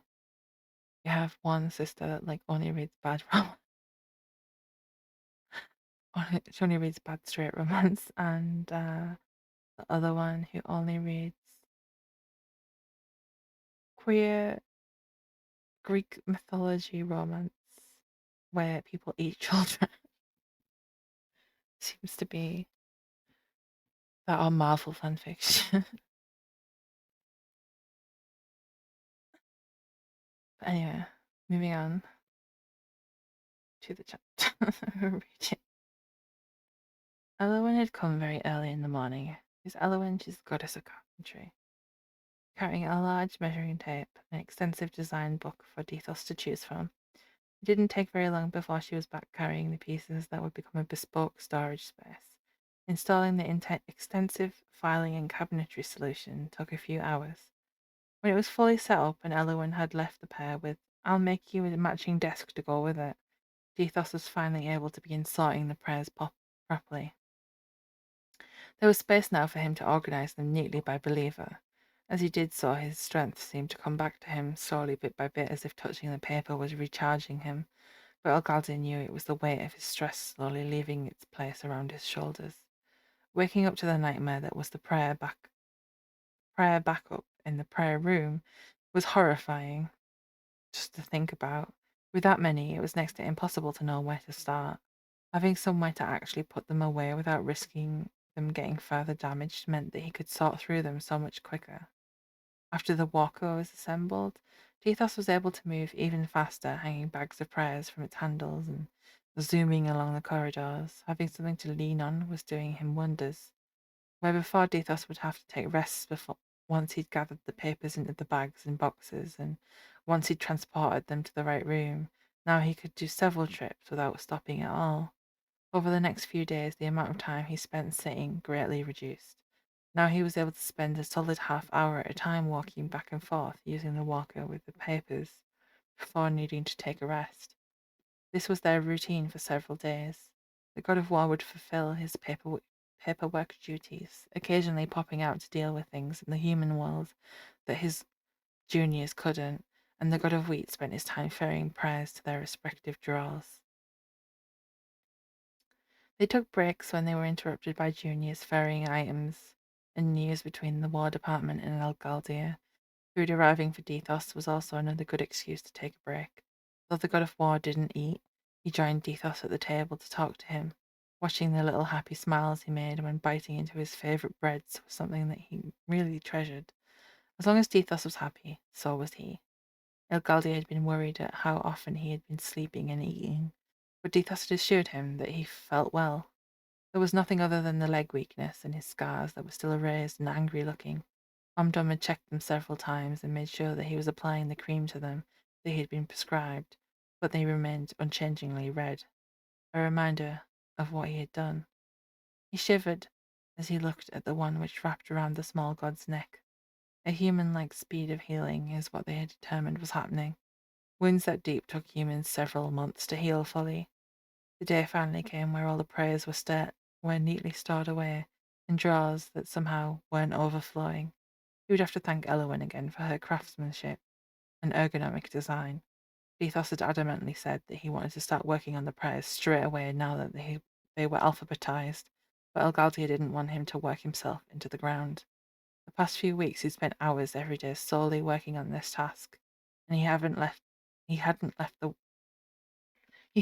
even left the walls of the palace for even the briefest of moments whilst doing so. Answering prayers would bring him power needed to be able to live an ordinary life, but that wouldn't be of any help if he exhausted them all in the pursuit of more. He was a god with practically no one who believed in him, and that meant you had to ration, that's not a word, ration your power effectively. Being prayed to by Elgaldir would keep him alive, but the belief of a god was different to that of a human. It could only do so much. Finding a healthy work-life balance as a deity was hard. It was something that you had to learn how to do with trial and effort. Sometimes you had to pass out in embarrassing places to figure out what you were doing wrong, and so Galdia forced him to take a rest by pulling him out to take a tour around the sea. Was it really resting if it involved traipsing all over the place? Who knew? All Galdia knew was that Dethos sorely needed to get outside, and preferably before he started becoming afraid of doing so. Last time he had tried to explore the city during the festival had been a painful failure, and his visit at the War Department's offices had led to him being hospitalized. As a result, the god of war was determined to give him a positive experience. experience. This time was going to be a lot calmer, and they were going to take the wheelchair with them so that Dethos could feel comfortable whilst doing so. He told Dethos to put some comfortable warm clothes on and went to get a carriage for them. They sat together side by side in the carriage, looking out of the window at the lights of the palaces that made up the upper city.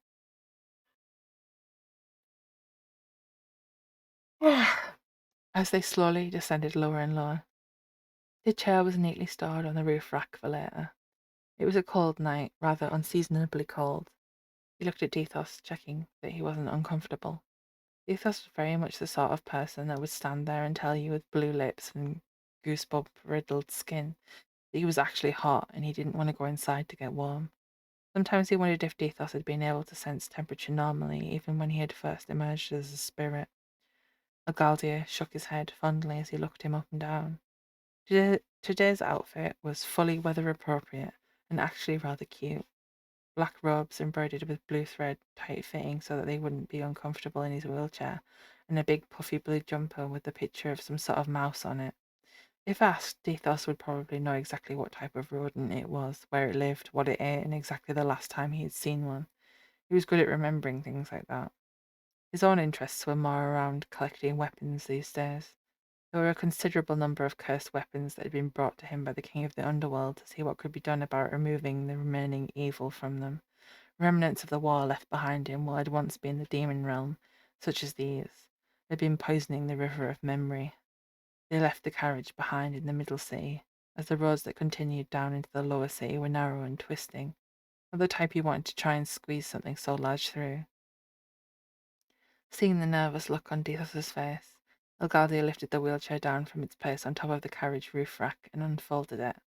After making sure that the wheel brakes were on and the seat properly snapped into place, he stepped aside and let Dethos get into it.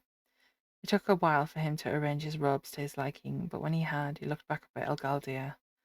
Uh, I don't think that I should be steering this if we're going down there, he said, pointing down a steep road in front of them.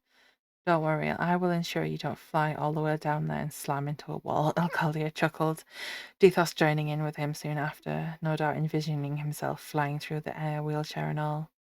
Pushing Dethos in the chair felt strangely intimate, like the device was an extension of his body rather than an object he was using. It was acting as his legs at the moment. Though the buildings were so cramped together, there were so many splotches of character where the residents had strove to make their place their own. Flower pots and painted murals could be found around every corner, a monument that this was a place that deities who lived here hailed from all over the mortal world. There were clotheslines crisscrossing the skylines between buildings, and somewhere in the distance they could both hear a dog howling at the moon. Tonight wasn't a full moon, but the howling definitely added to the magical atmosphere. Elgaldia pulled them into an art cafe, where when he noticed that Dethos was beginning to look cold. It was one that they had often frequented even when they had moved out of the district back in the before time. He hadn't been here since the battle, and it was a pleasant surprise that the place still existed after all this time. There weren't many places that didn't shift and change over time down here. Everything was fast paced because you never knew whether you were going to fall out of favour.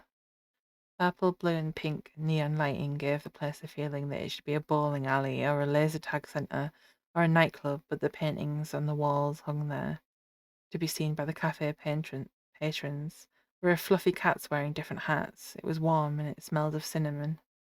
Dethos was the one that chose the table for them to sit at near the window on the left-hand side. It had comfortable seats, much more comfortable than the desk chair he had back at the palace, which he'd been all but glued to for the last 2 days, dealing with another border skirmish in the northern mountains. Sitting for that long made him wonder whether he could create a permanent flattening of his arse, but it seemed to have survived the experience. People were staring at them, but at this point they were both expecting that after the disaster at the festival. The looks sent their way were considerably more friendly and less aggressive, though as Dethos held onto his arm, using it to help transfer from the wheelchair into the much taller seat at the table. You're on 7. The sort of look they were being given right now was more, why is the god of war down here, rather than, why is precious baby Dethos sitting with a murderer? The lack of malice was rather comforting. Agaldia didn't shoot his chair. He might be technically a murderer, but he doesn't kill furniture. Agaldia scooted his chair over a little more, blocking Dethos' face off to more of the crowd than he had been before. He was fine with being stared at, but he didn't want it to distress Dethos at all, especially after the events of the festival. The place was busy even this late at night. It had always been a popular date spot. Deities were coming and going in groups, meaning that there were always new faces to stare at their table, but that they were quickly distracted. But then, spelling problems. But then they were quickly distracted by someone else. There was a large group of goddesses on the table nearest to their own, debating loudly about whether tomatoes were considered a fruit or not. It was getting pretty heated. The general din of the place was added to by the very hastily thrown together looking band who were making something that Elgaldia could only generously call sound. As a result, he hadn't heard what Dethos had said the first time he had asked a question, so he leaned in closer. He ended up with his ear practically inside the weak god's mouth as he was speaking so softly. Elgaldia was trying not to touch him without express permission too, ever mindful of not making him uncomfortable. Linking arms and walking in his gardens had been to make sure Dethos had enough support not to slip on the paving tiles once smoothed by thousands of years of rain. His fingers had brushed against Dethos's hair as he pushed him here as the slight wind fanned his long hair. Fear of meeting him again had been replaced with fear that now having met and had the conversation about the battle over with, he would do something that would hurt the weak god. Elgaldia didn't know what he would do with himself if that happened. He'd survived the years without him by planning how to atone for what he had done, and Dethos had just waved his sins away as an accident. Dethos was too good of a person, even for heaven. Elgaldi didn't want to ruin what they had now by bringing up what they had been to one another. It didn't seem fair. Have you ever had to fulfill the prayers of people that have died? Dethos repeated, now that the god of war was actually close enough to hear him. He wasn't surprised that the prayers of the dead had been worrying him. In the great migration of his prayers from the room where they had been compacted into, it had been impossible to notice the sheer amount of red ink that they contained. It had been 4,000 years since he was last active. There were going to be a lot of dead people's wishes contained in the paper. That he was concerned about them was understandable. As a fertility god, his prayers and duties had a lot to do with that, with the land of the living. It wouldn't shock him if even not taking into ugh. It wouldn't shock him if even not taking into account his amnesia, Dethos hadn't ever dealt with the prayers of the dead before. It's something the War Department has to deal with a lot. Many that fall in war have prayers that can still be enacted upon after their deaths. Elgaldia said, switching positions with the smaller god, so that he was the one talking into the other's ear. That's reassuring, I guess, because the god of wheat said, pulling out a prayer paper from an inner pocket of his clothing and placing it on the table near Galdia's hands. He first had to move their drinks and wipe off the dampness that had been left by the glasses. Galdia was shocked that Dethos had brought it with him at all, never mind that he was placing it on the somewhat sticky surface of the cafe table. His own hands were almost touching it. Dethos slowly unfolded the paper and showed him the message written inside in thick strokes of red ink. Mini theatre. Baby baby doody. Baby days class. Prayers 101. Teacher. What do we do when people want to touch our prayers class? Baby deities. We say no. Teacher, that's right, class. What do? We say when they ask to look at them for just a little bit? Baby deities. We say no. These prayers are confidential. Teacher, what a great job, class. You've learned so much this year. Now we're going to talk about what to do if someone tries to set your temple on fire by using a dragon. Baby deity. Number 1. I don't have a temple of my own. End of chapter 47. Ah, what a very uh, specific class do you have purely? What happens when your temple is set on fire by a dragon? But it's fantasy. Dragons do be set on fire, I think, 'cause they're a problem. Chapter 48. Returning home to Scars. Through starlit alleys and among the teeming crowd headed to nightclubs that were only just opening. This late in the night there were fewer lights on in the accommodation blocks, but they found their way up into the middle city easily, heading ever upwards. Dethos back in the wheelchair for the daunting initial climb up the hilly street. They were squashed up against the walls of buildings, Algaldi using himself as a human shield from the mass of people passing by. Once the ground was flat again, Dethos walked by his side, linking arms with him. As they made their way home, Algaldia popped the wheelchair into his dimensional ring, kicking himself for not having done that when Dethos had first received it. It would have saved a lot of discomfort on both their parts. It was hard to see his face in the dim light, but Algaldia could feel the hold that Dethos had on his arm tighten whenever the space to pass by others meant that they had to walk one behind the other instead of side by side, almost as if he was reassuring himself that Algaldia was still there. The god of war made sure to squeeze back every time, finding his own comfort in doing so. Once they made up to the gates leading to the middle city, the streets were wider and fewer people were walking around. He could hear Dethos breathe a sigh of relief now that he no longer had to worry about being bumped into by someone and knocked off his feet. Not that Elgaldia would have let that happen. It wasn't hard to find the carriage they had taken, as it was exactly where they had left it earlier on in the night, and the lanterns that dangled from the roof were now lit. Solar lights had been a really good investment. The rest of the trip back to the palace of the wheat god was quiet. Elgaldia asked if he could see the prayer Dethos had shown him in the cafe again.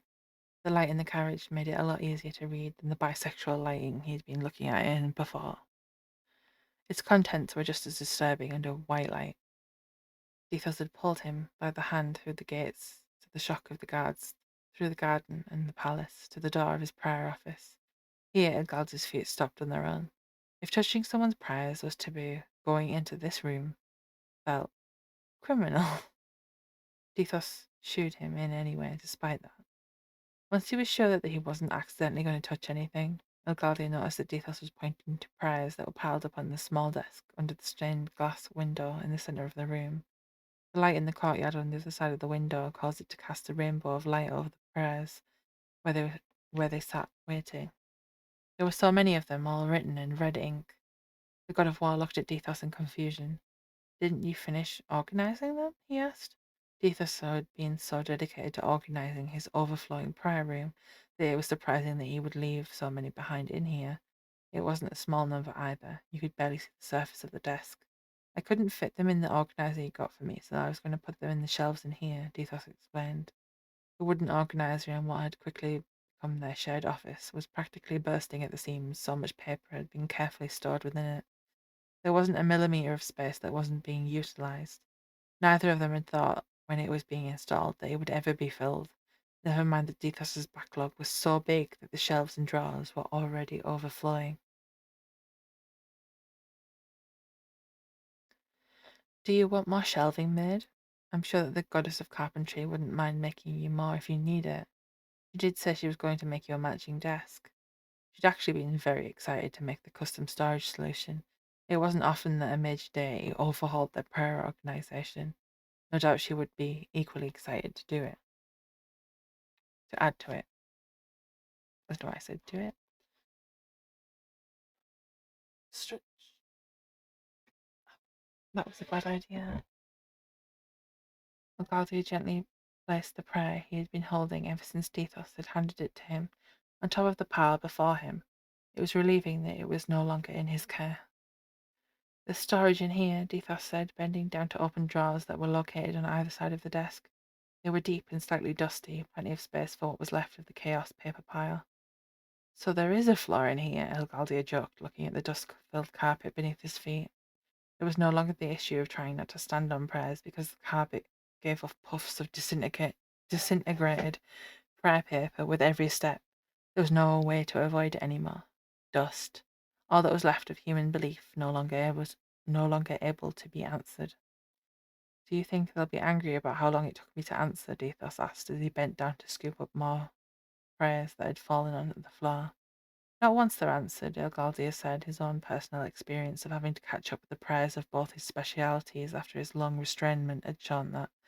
The former god of war had been very bad at dealing with his prayer mail, even with the size of staff he had to keep him. How? I don't know what happened with that sentence. The former god of war had been very bad at dealing with his prayer mail, even with the size of staff he had to help him. Get better at reading.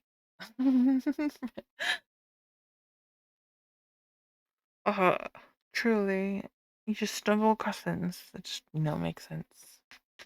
And I've already edited this like 4 times. How did I not realize this was a problem? Getting used to the sheer amount of incoming prayers had taken a while. As the god of peace treaties, he had significantly less demand on him from the mortal realm than he did now. Is this all that's left? It's possible that there are some somewhere else, but I think that this is the last of them. Certainly the last of the ones in here, Dethos said. He dumped the prayers back on the desk, gently rearranging them until he was sure that they weren't going to slide down on the floor again. The god of war nodded. In a palace this large, filled with so many rooms, it was impossible to definitively say right now that there weren't more prayers stored somewhere else. Some deities even had more than one prayer office. It had been so long since Elgaldi had lived here that he couldn't be sure either, though he sincerely hoped that it wasn't purely for Dethos' sake. The whole process of sorting had taken him so long to complete and had been very draining for him. Dethos' fingers, holding onto the edge of the desk, were turning white. He was clutching onto it so tightly. His face was equally pale. It had taken on an unhealthy-looking greyish hue. He looked as if he might throw up at any moment. Are you all right? He asked, worried that he might have to grab Dethos before he hit the floor. Elgadia cursed at himself for not thinking about how much walking the other god had done today, and more standing in the middle of the night was probably pushing him over the edge. No, panted Dethos. His legs weren't shaking, but he definitely was struggling. We should probably continue this conversation somewhere I can sit down. A clammy sweat had broke out on his forehead, and his discomfort rose. And as it did so, his breathing became more and more ragged. Do you need me to bring you a chair, or help you to walk to one? Elgadia said as he offered his arm yet again. No, I'm all right. It's something that happens to me all the time. I sometimes overdo things, Dethos admitted. As he closed the drawer he'd just shoved a load of prayers into with his foot. When he withdrew the foot, his lace got caught on the handle of the drawer and it came undone. Dethos bent down to tie up his shoes, and as he did so, the shoulder of his loose shirt he'd been wearing under his thicker layers slipped. Beneath it, crisscrossing Dethos's chest, several almost fully healed wounds and a plethora of scars were seen. In the light of the stained glass window, they shone golden. Elgaldir had last seen them when he had gone to help retrieve Dethos from the holy spring with the others. He shivered, remembering just how much blood there had been before the lake water was thrown over Dethos's back. Scent of metal hanging in the air and the wet, sticky floor had brought him back the night he had committed the sin of hurting Dethos like a wave. If he hadn't so desperately needed to help keep him alive, Elgaldi was aware that he might have slipped sideways into it and lost track of reality again. Holding on to reality with whatever he had and the terror the blood had raised in him had made it hard to truly take into account the sheer extent of the scarring. It was shocking. Seeing a deity in the heavenly realm with visible scars was rare. Human belief tended to skew into the my deity would never have anything but a perfect body realm. Those who had scars had been through something that had changed them enough that the humans still remembered the pain, holding on to it as some sort of important tale to pass down. There was the There was a goddess of beauty that had had her eyes ripped from her face by a jealous lover, a deity of the forge with a large burn on one of their arms, where they had pulled a famous sword from the fire. Nilgaldi had battle scars of his own, but all of them were nothing compared to what Dethos' body remembered. You're still not fully healed? Nilgaldi choked out quickly, averting his eyes from the glittering, exposed skin before him. Sure, Omdom had talked to him about Dethos' scarring healing slower than expected, but he hadn't really envisaged what that meant until this very moment. Looking at the scars left by his sword felt wrong for so many reasons, like he'd snuck in somewhere sacred and been caught ogling a holy text, too delicate to see daylight. The healing god said that I woke up too early from the lake's healing waters. That's why they're not fully healed, Dethos answered as he straightened from his shoe-tying endeavour, ready to go search for that chair. He straightened his shirt, the loose neck no longer exposing quite so many painful golden lines. And Elgaldier could think straight again. The two of them walked through the now empty corridors and rooms where once papers had been stacked to waist height. Dust and disintegrated prior fibres covered the flooring here too. Dethos swore, seeing it in the lantern light, swearing to clean it up in the morning and apologising yet again for how unclean his home was. Newborn baby deer might have walked faster than the two of them did, looking for somewhere to sit that wasn't a dusty floor. Algaldia made sure to follow slightly behind Dethos so that he could catch him if he should fall, but not far enough so that it was obvious that it was what he was doing. He didn't feel like that the wobbling god before him would appreciate that. The office they had spent so much time in the last few days felt like it was miles away, even though it was only at the end of the corridor that they were currently standing in. Getting Dethos a chair to put in his prayer office was something he definitely had to do if Elgaldia was ever going to have any peace of mind. Even getting him one with wheels that he could move between the two offices would be a good idea. Elgaldia made notes to talk about it with Elowyn in the morning. Surely she would have some ideas. Once they were both sitting down on a small couch, Elgaldia had pulled into the room 2 days ago. Dethos started to look better and have more colour in his face. Couch had been put there to give messengers from the War Department somewhere to sit whilst they were waiting for written responses or items to be given to them to take back. Dethos had insisted on this exact couch, pilfered from one of the drawing rooms, desperate, or despite. Which one do you think? It's despite his protestations that it would get dirty or damaged by their armour. I'm sorry, the god of war said, once more looking at the web of thin scarring that he could now see spiralling around Dethos' neck. He wondered how he hadn't noticed just how prominent they were, or if the small god had always been wearing clothing that covered them till now. His gaze must not have been as discreet as he had hoped, as Dethos caught his eye with a raised eyebrow. How long are you going to apologise for that? Dethos asked, whilst pulling the shoulder of his shirt back up self-consciously. Elgadia looked away again, once more embarrassed by his own wondering gaze. Until I feel better, I guess. Forever, if I have to. He was still searching for redemption, even if the person standing opposite him couldn't give it to him. Dethos huffed. Don't beat yourself up about something that can't be changed. You can only do better in the present. A strand of hair had fallen into his eyes. Elgaldi watched him push it back with a steady brush of his hand. Plus, I need you to help me with the prayers. Helping Dethos with his prayers had certainly given him an outlet for these feelings over the past few days. The hustle and bustle was distracting, and being able to actually help him now that he was up and about was comforting. Do you not have any administrative staff? Elgaldir inquired, hoping to redirect the conversation away from his own sense of guilt. Every day he knew the responsibility as large as Dethos's and help with fulfilling it. Hello, welcome back. You survived the outbreak. I don't know how I found it.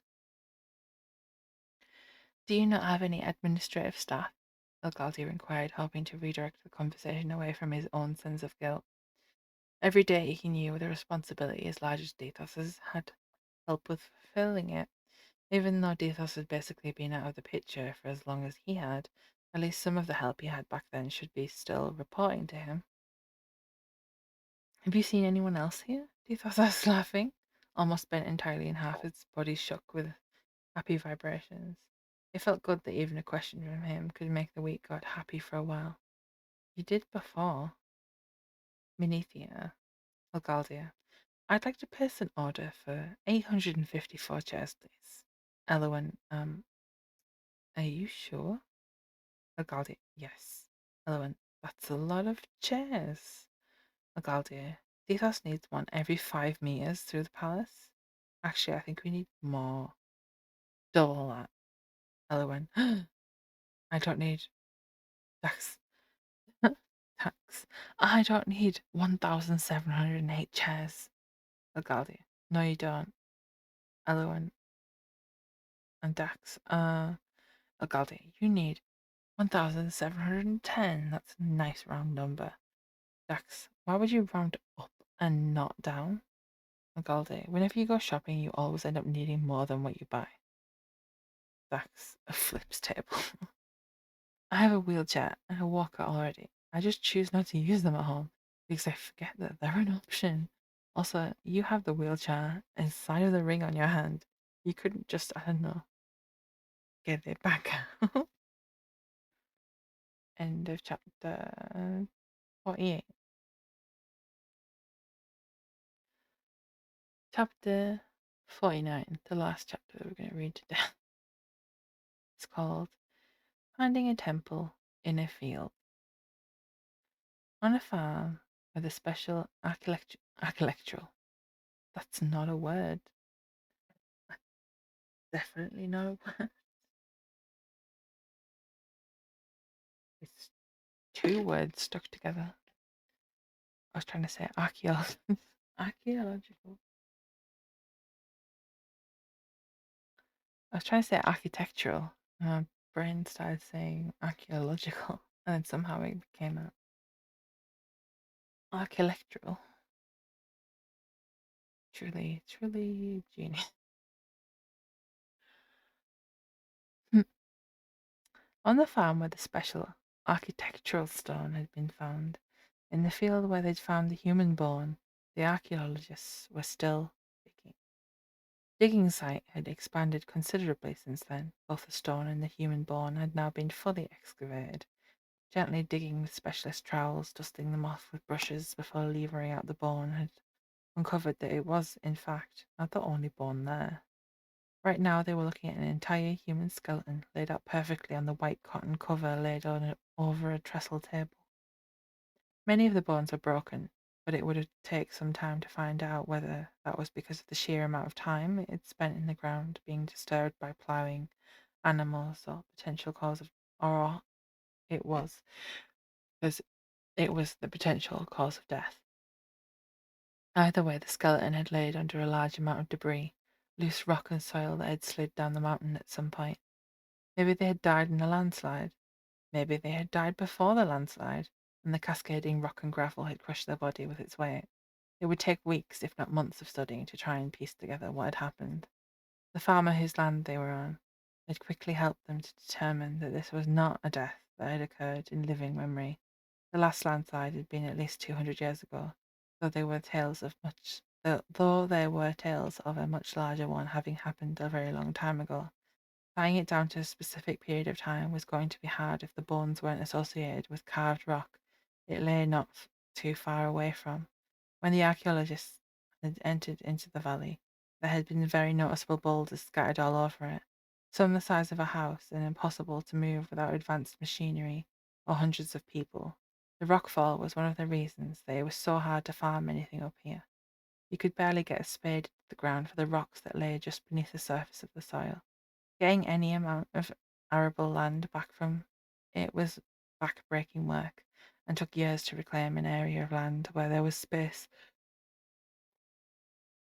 I think that's your 9.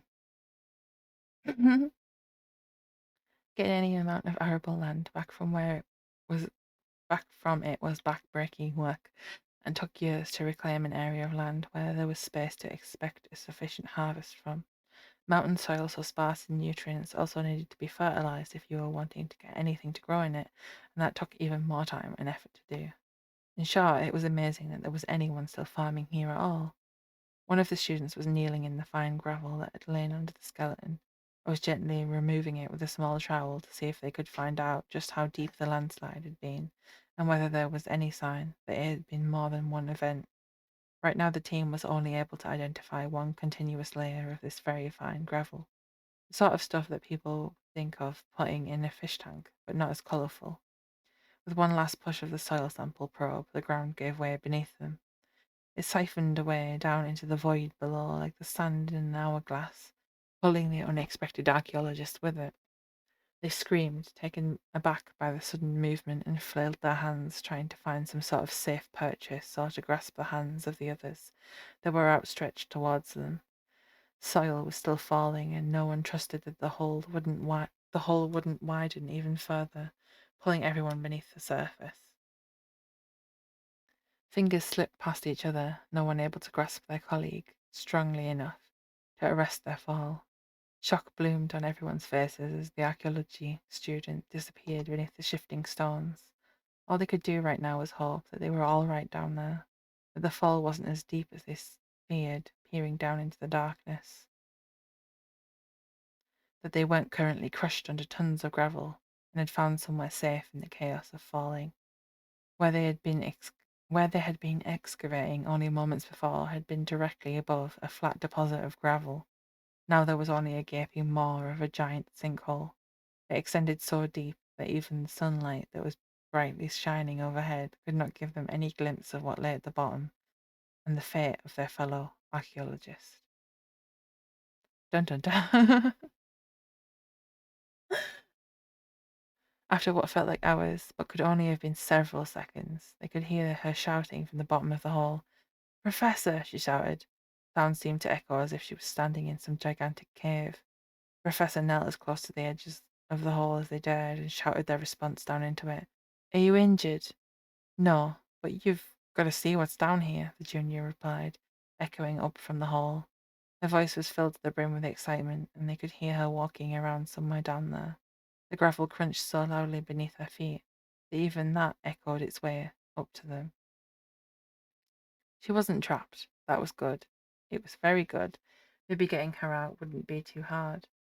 "What is down there?" the professor asked, trying to peep down into the darkness of the hole as they lay flat along the ground at its edge, the two other members of staff tightly holding onto their feet to ensure that they didn't take a nosedive over the edge should the sides of the sinkhole prove to be less stable than they had predicted. "Some sort of building," the fallen archaeologist answered. "It's white marble."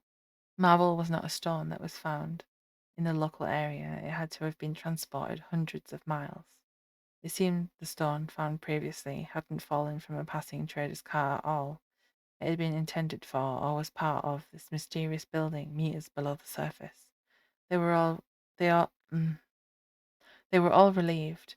The member of staff at the bottom of the hole had the forethought to carry a small torch with them today, and that it too had survived the fall. At least she wouldn't be accidentally falling even further down by accident due to stumbling around in the dark. Someone that had run off back to the camp to get some rope came running back with it streaming behind them like a gymnast's ribbon. Now how he hadn't managed to trip over it or get tangled beyond all hope of undoing the process they collectively had. No idea. I don't know why I stopped in the middle of a sentence. It had taken three people grabbing the rope as he raced past them to prevent him from plummeting to the bottom of the sinkhole too.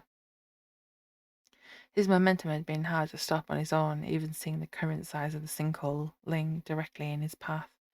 They tentatively lowered one end of the rope into the opening with a weight tied to the end to ensure it wouldn't get caught on the sides of the hole. Everyone worked together to pull up their co-worker at the bottom once they tied themselves securely to it. The whole team celebrated once she was untied from the rope, and they were standing far enough away from the edge that it was safe to jump up and down. It had been hard for her to get a grasp of how large the building was.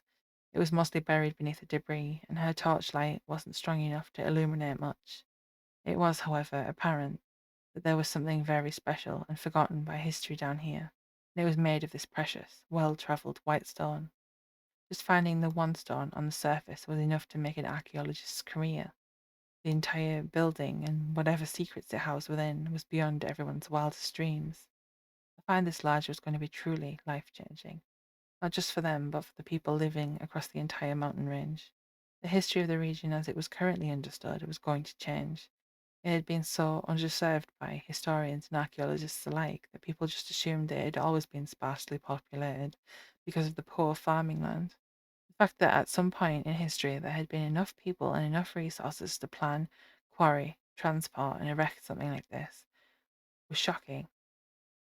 It was like finding an old battered water pitcher, then washing it only to find out it was made of gold. The soil held secrets that were finally coming to the surface. Maybe old wives' tales held something more than wishful thinking.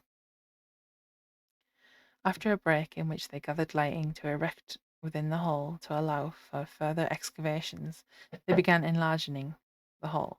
Making it larger was to make it easier to traverse, but also wider and less steep sides made the risk of it collapsing again and trapping them inside significantly less likely.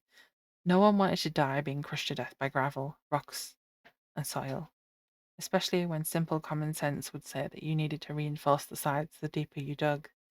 Health and safety at the end of the day existed because of the blood spilt and the lives lost from those who hadn't had such protections. Something that's very true.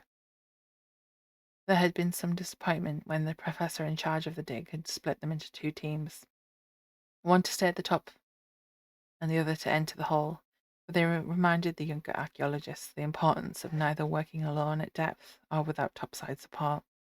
Many dangerous gases are heavier than air, and who knows what they could find down there. It would be highly dangerous for them to all go down there. When they could hit a gas pocket, collapse, then there would be no one to save them. It was one of the most important rules of working at depth. So important, it was in the union-supplied official Working at Depth pamphlet. Everyone will get a chance to come down. This isn't a discovery that's going to take one trip. We're going to be here for months, if not years, excavating this site, the professor explained as they devised a rota of duties. Taking turns also meant that you would get a rest from digging. Excavating a building with archaeological tools took months to do, months if not years. They used very small trowels. I watch Time Team. I know these things. It's very true that I used to watch Time Team all the time as a kid. I loved that show. For anyone who doesn't know it, Time Team was a British show that was on for many years. I think there's 29 seasons of it, where they filmed archaeologists going around and digging different sites, either because like people had found something or to try and find something, um, or because like uh, one happened relatively near me where a church was like, "Can you do an episode here?" Because there used to be a church, an older church, and we don't know where it was, and it was a really interesting show. Uh,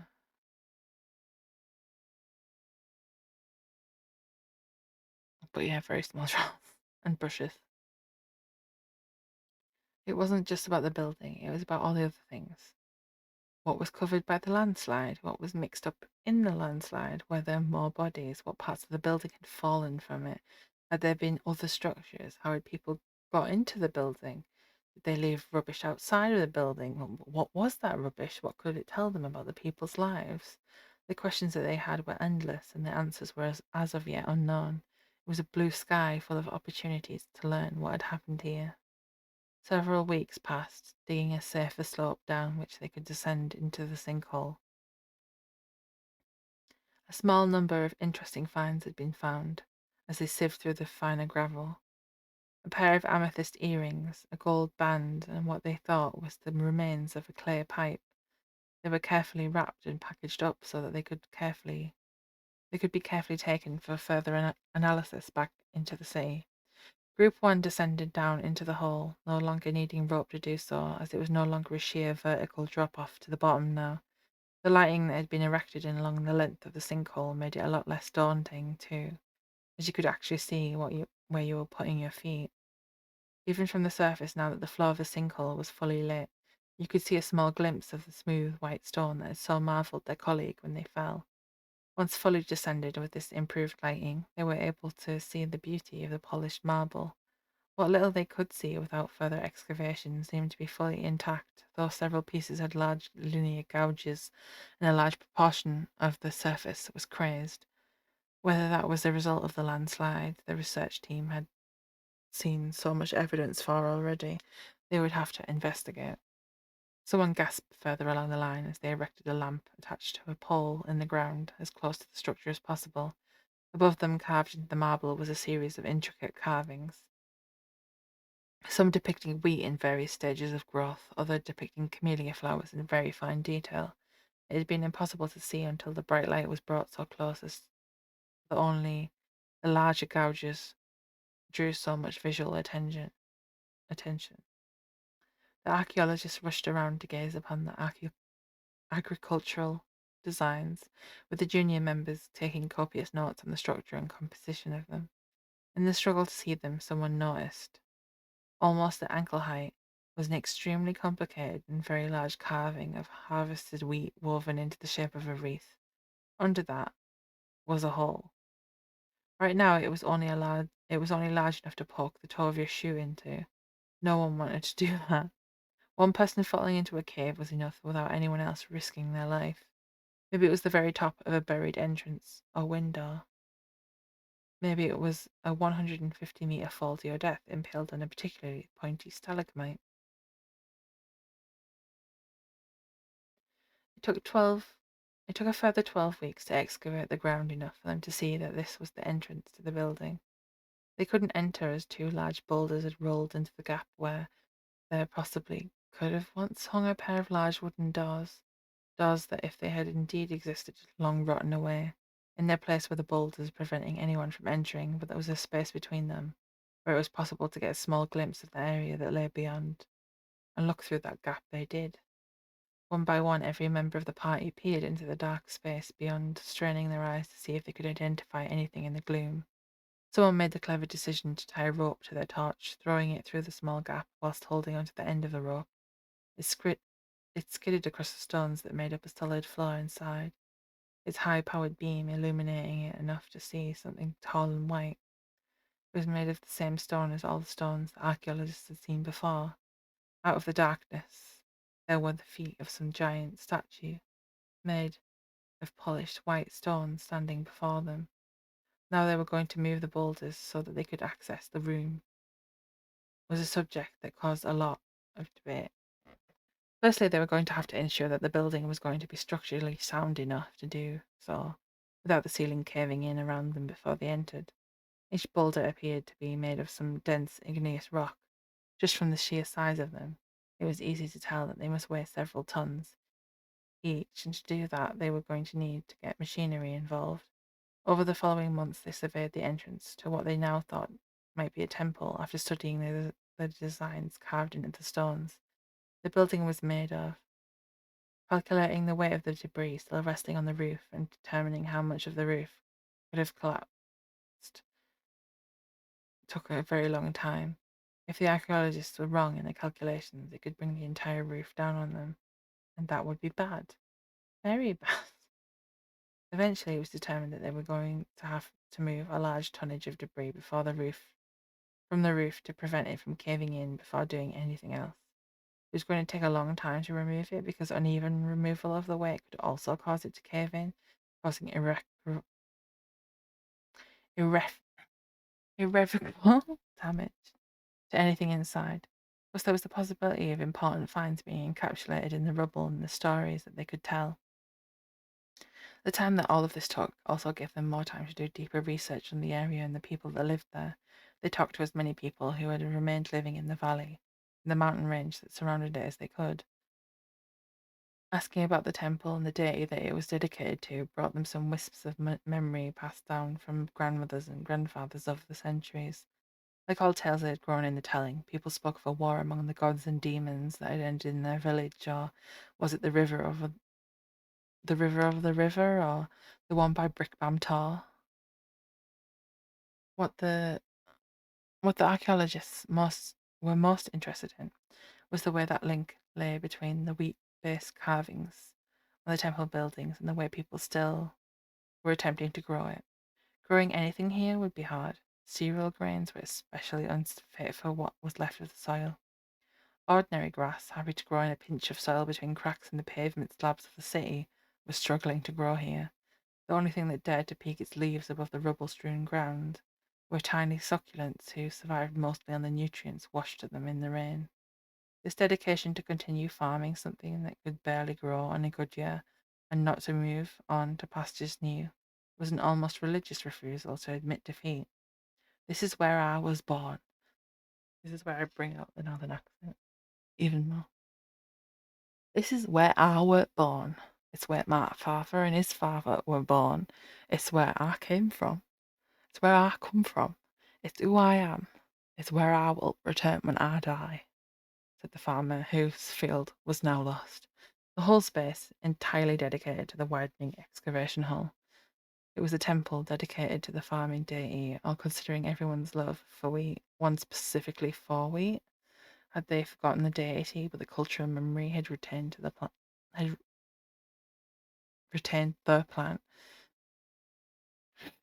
There were so many papers to write and so much work still to do. Every discovery led to more questions that they were excited to find out.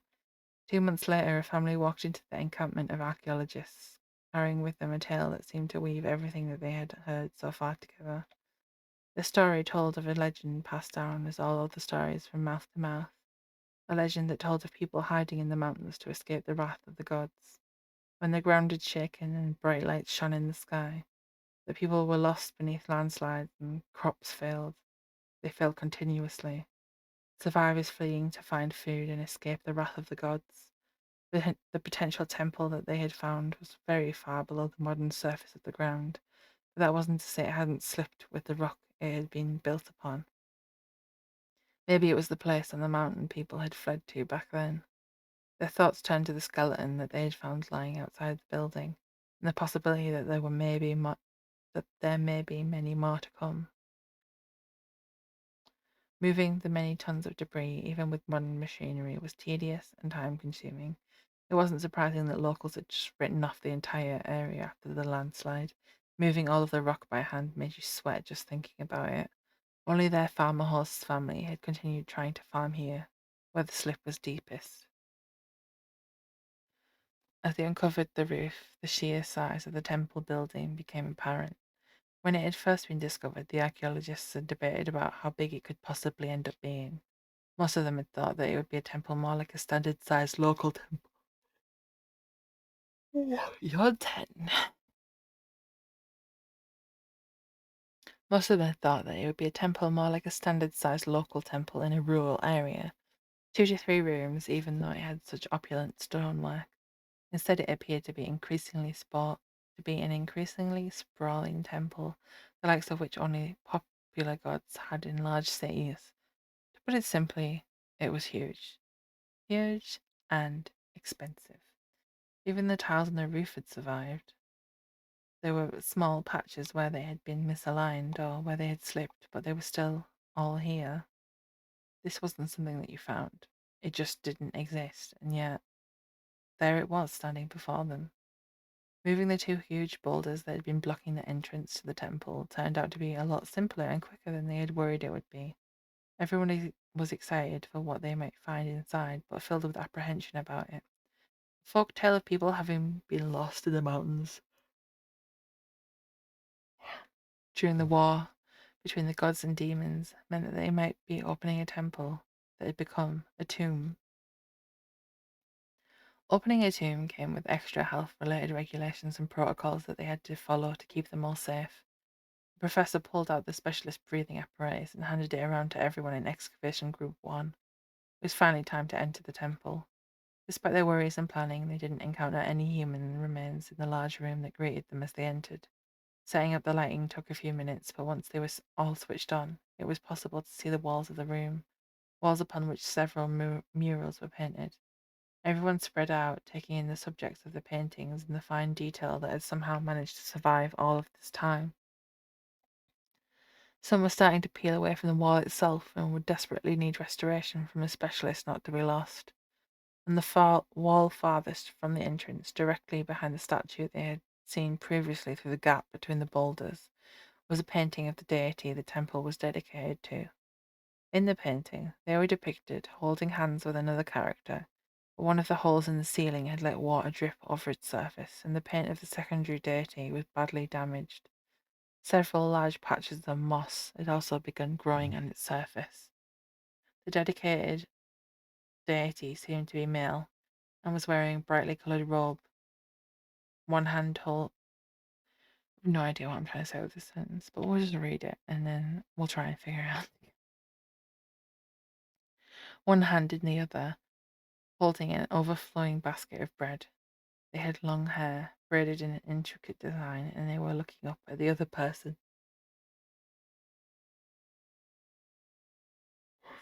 Though the other day it was so badly damaged that archaeologists could still make out that they were taller and that they had a deeper skin tone than the first. Beneath the painting was what looked like an inscription, but none of them could read it, nor could they recognize it as a local language. Minithia, junior archaeologist, my arms hurt from all of this digging. Senior, then go swap with someone in team 2. Junior archaeologist, nope. Senior, then don't complain. Professor, look at this statue. We were so distracted by the paintings that the author forgot to make us marvel at the statue of a god all the readers already know of, but which we are. We were so distracted by the paintings that the author forgot to make us marvel at the statue of a god that all the readers already know about, but to which we are all yet oblivious. Junior ... Senior ... Author. This scene is what NaNoWriMo does to an author's brain. It truly did a number to my brain. And that is where the reading of Side transmigrated into the heavenly realm finishes. If you want to read the book yourself, it's available here on the hellscape that is Wattpad. So I don't know where else to post it. Once we get to chapter 62, which is halfway through the book, I am going to go back through and do all the spell checking. Because problems of not having a beta read is that you look at a book so much that you don't notice when you mispronounce the main character's name or misspell it. There's a few times where I had to catch myself writing his name as Daz and not Dax, which was definitely interesting. But I hope that you liked it so far. I do feel a lot more awake than I was previously, which is great. Because that was why I wasn't streaming. I would wake up tired. And then it would take till like 2 p.m. before I'd feel awake. And then that would last till about 5 p.m. And then I would want to sleep. And that's not really conductive to doing anything that requires using your brain.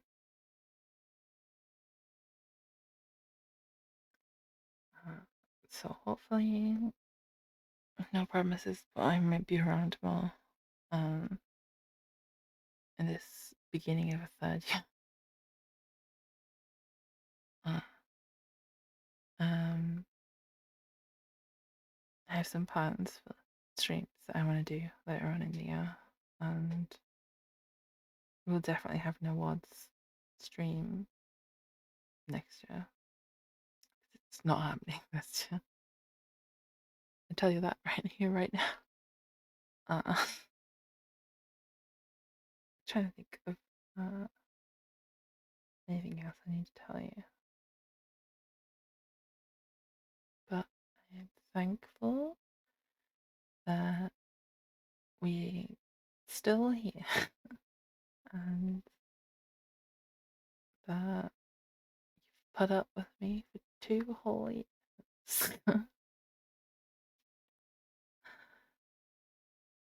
Like I said, I was gonna have like a new body, new clothes, new stream of lists. But I forgot that today was my stream anniversary. I honestly thought it was the 21st for some reason, but it isn't.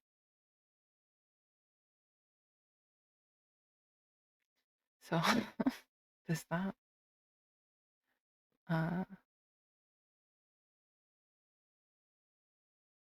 I will see you around soon.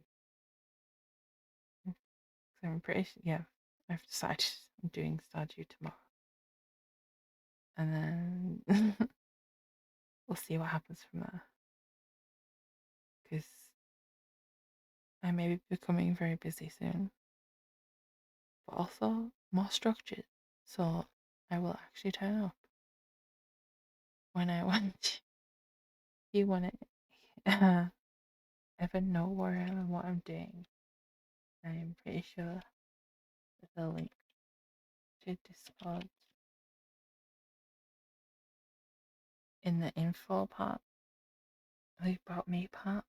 I think I'm pretty sure there's a link to there, but there's one here. If you want to join, all I do is post random thoughts. I kind of treat it as a Twitter. We hang out in there, and then you can post cool gifts. I will see you tomorrow, probably later, probably like 9 p.m. because we're trying out when my internet decides to fully freak out on me, and we're trying to see if later is better.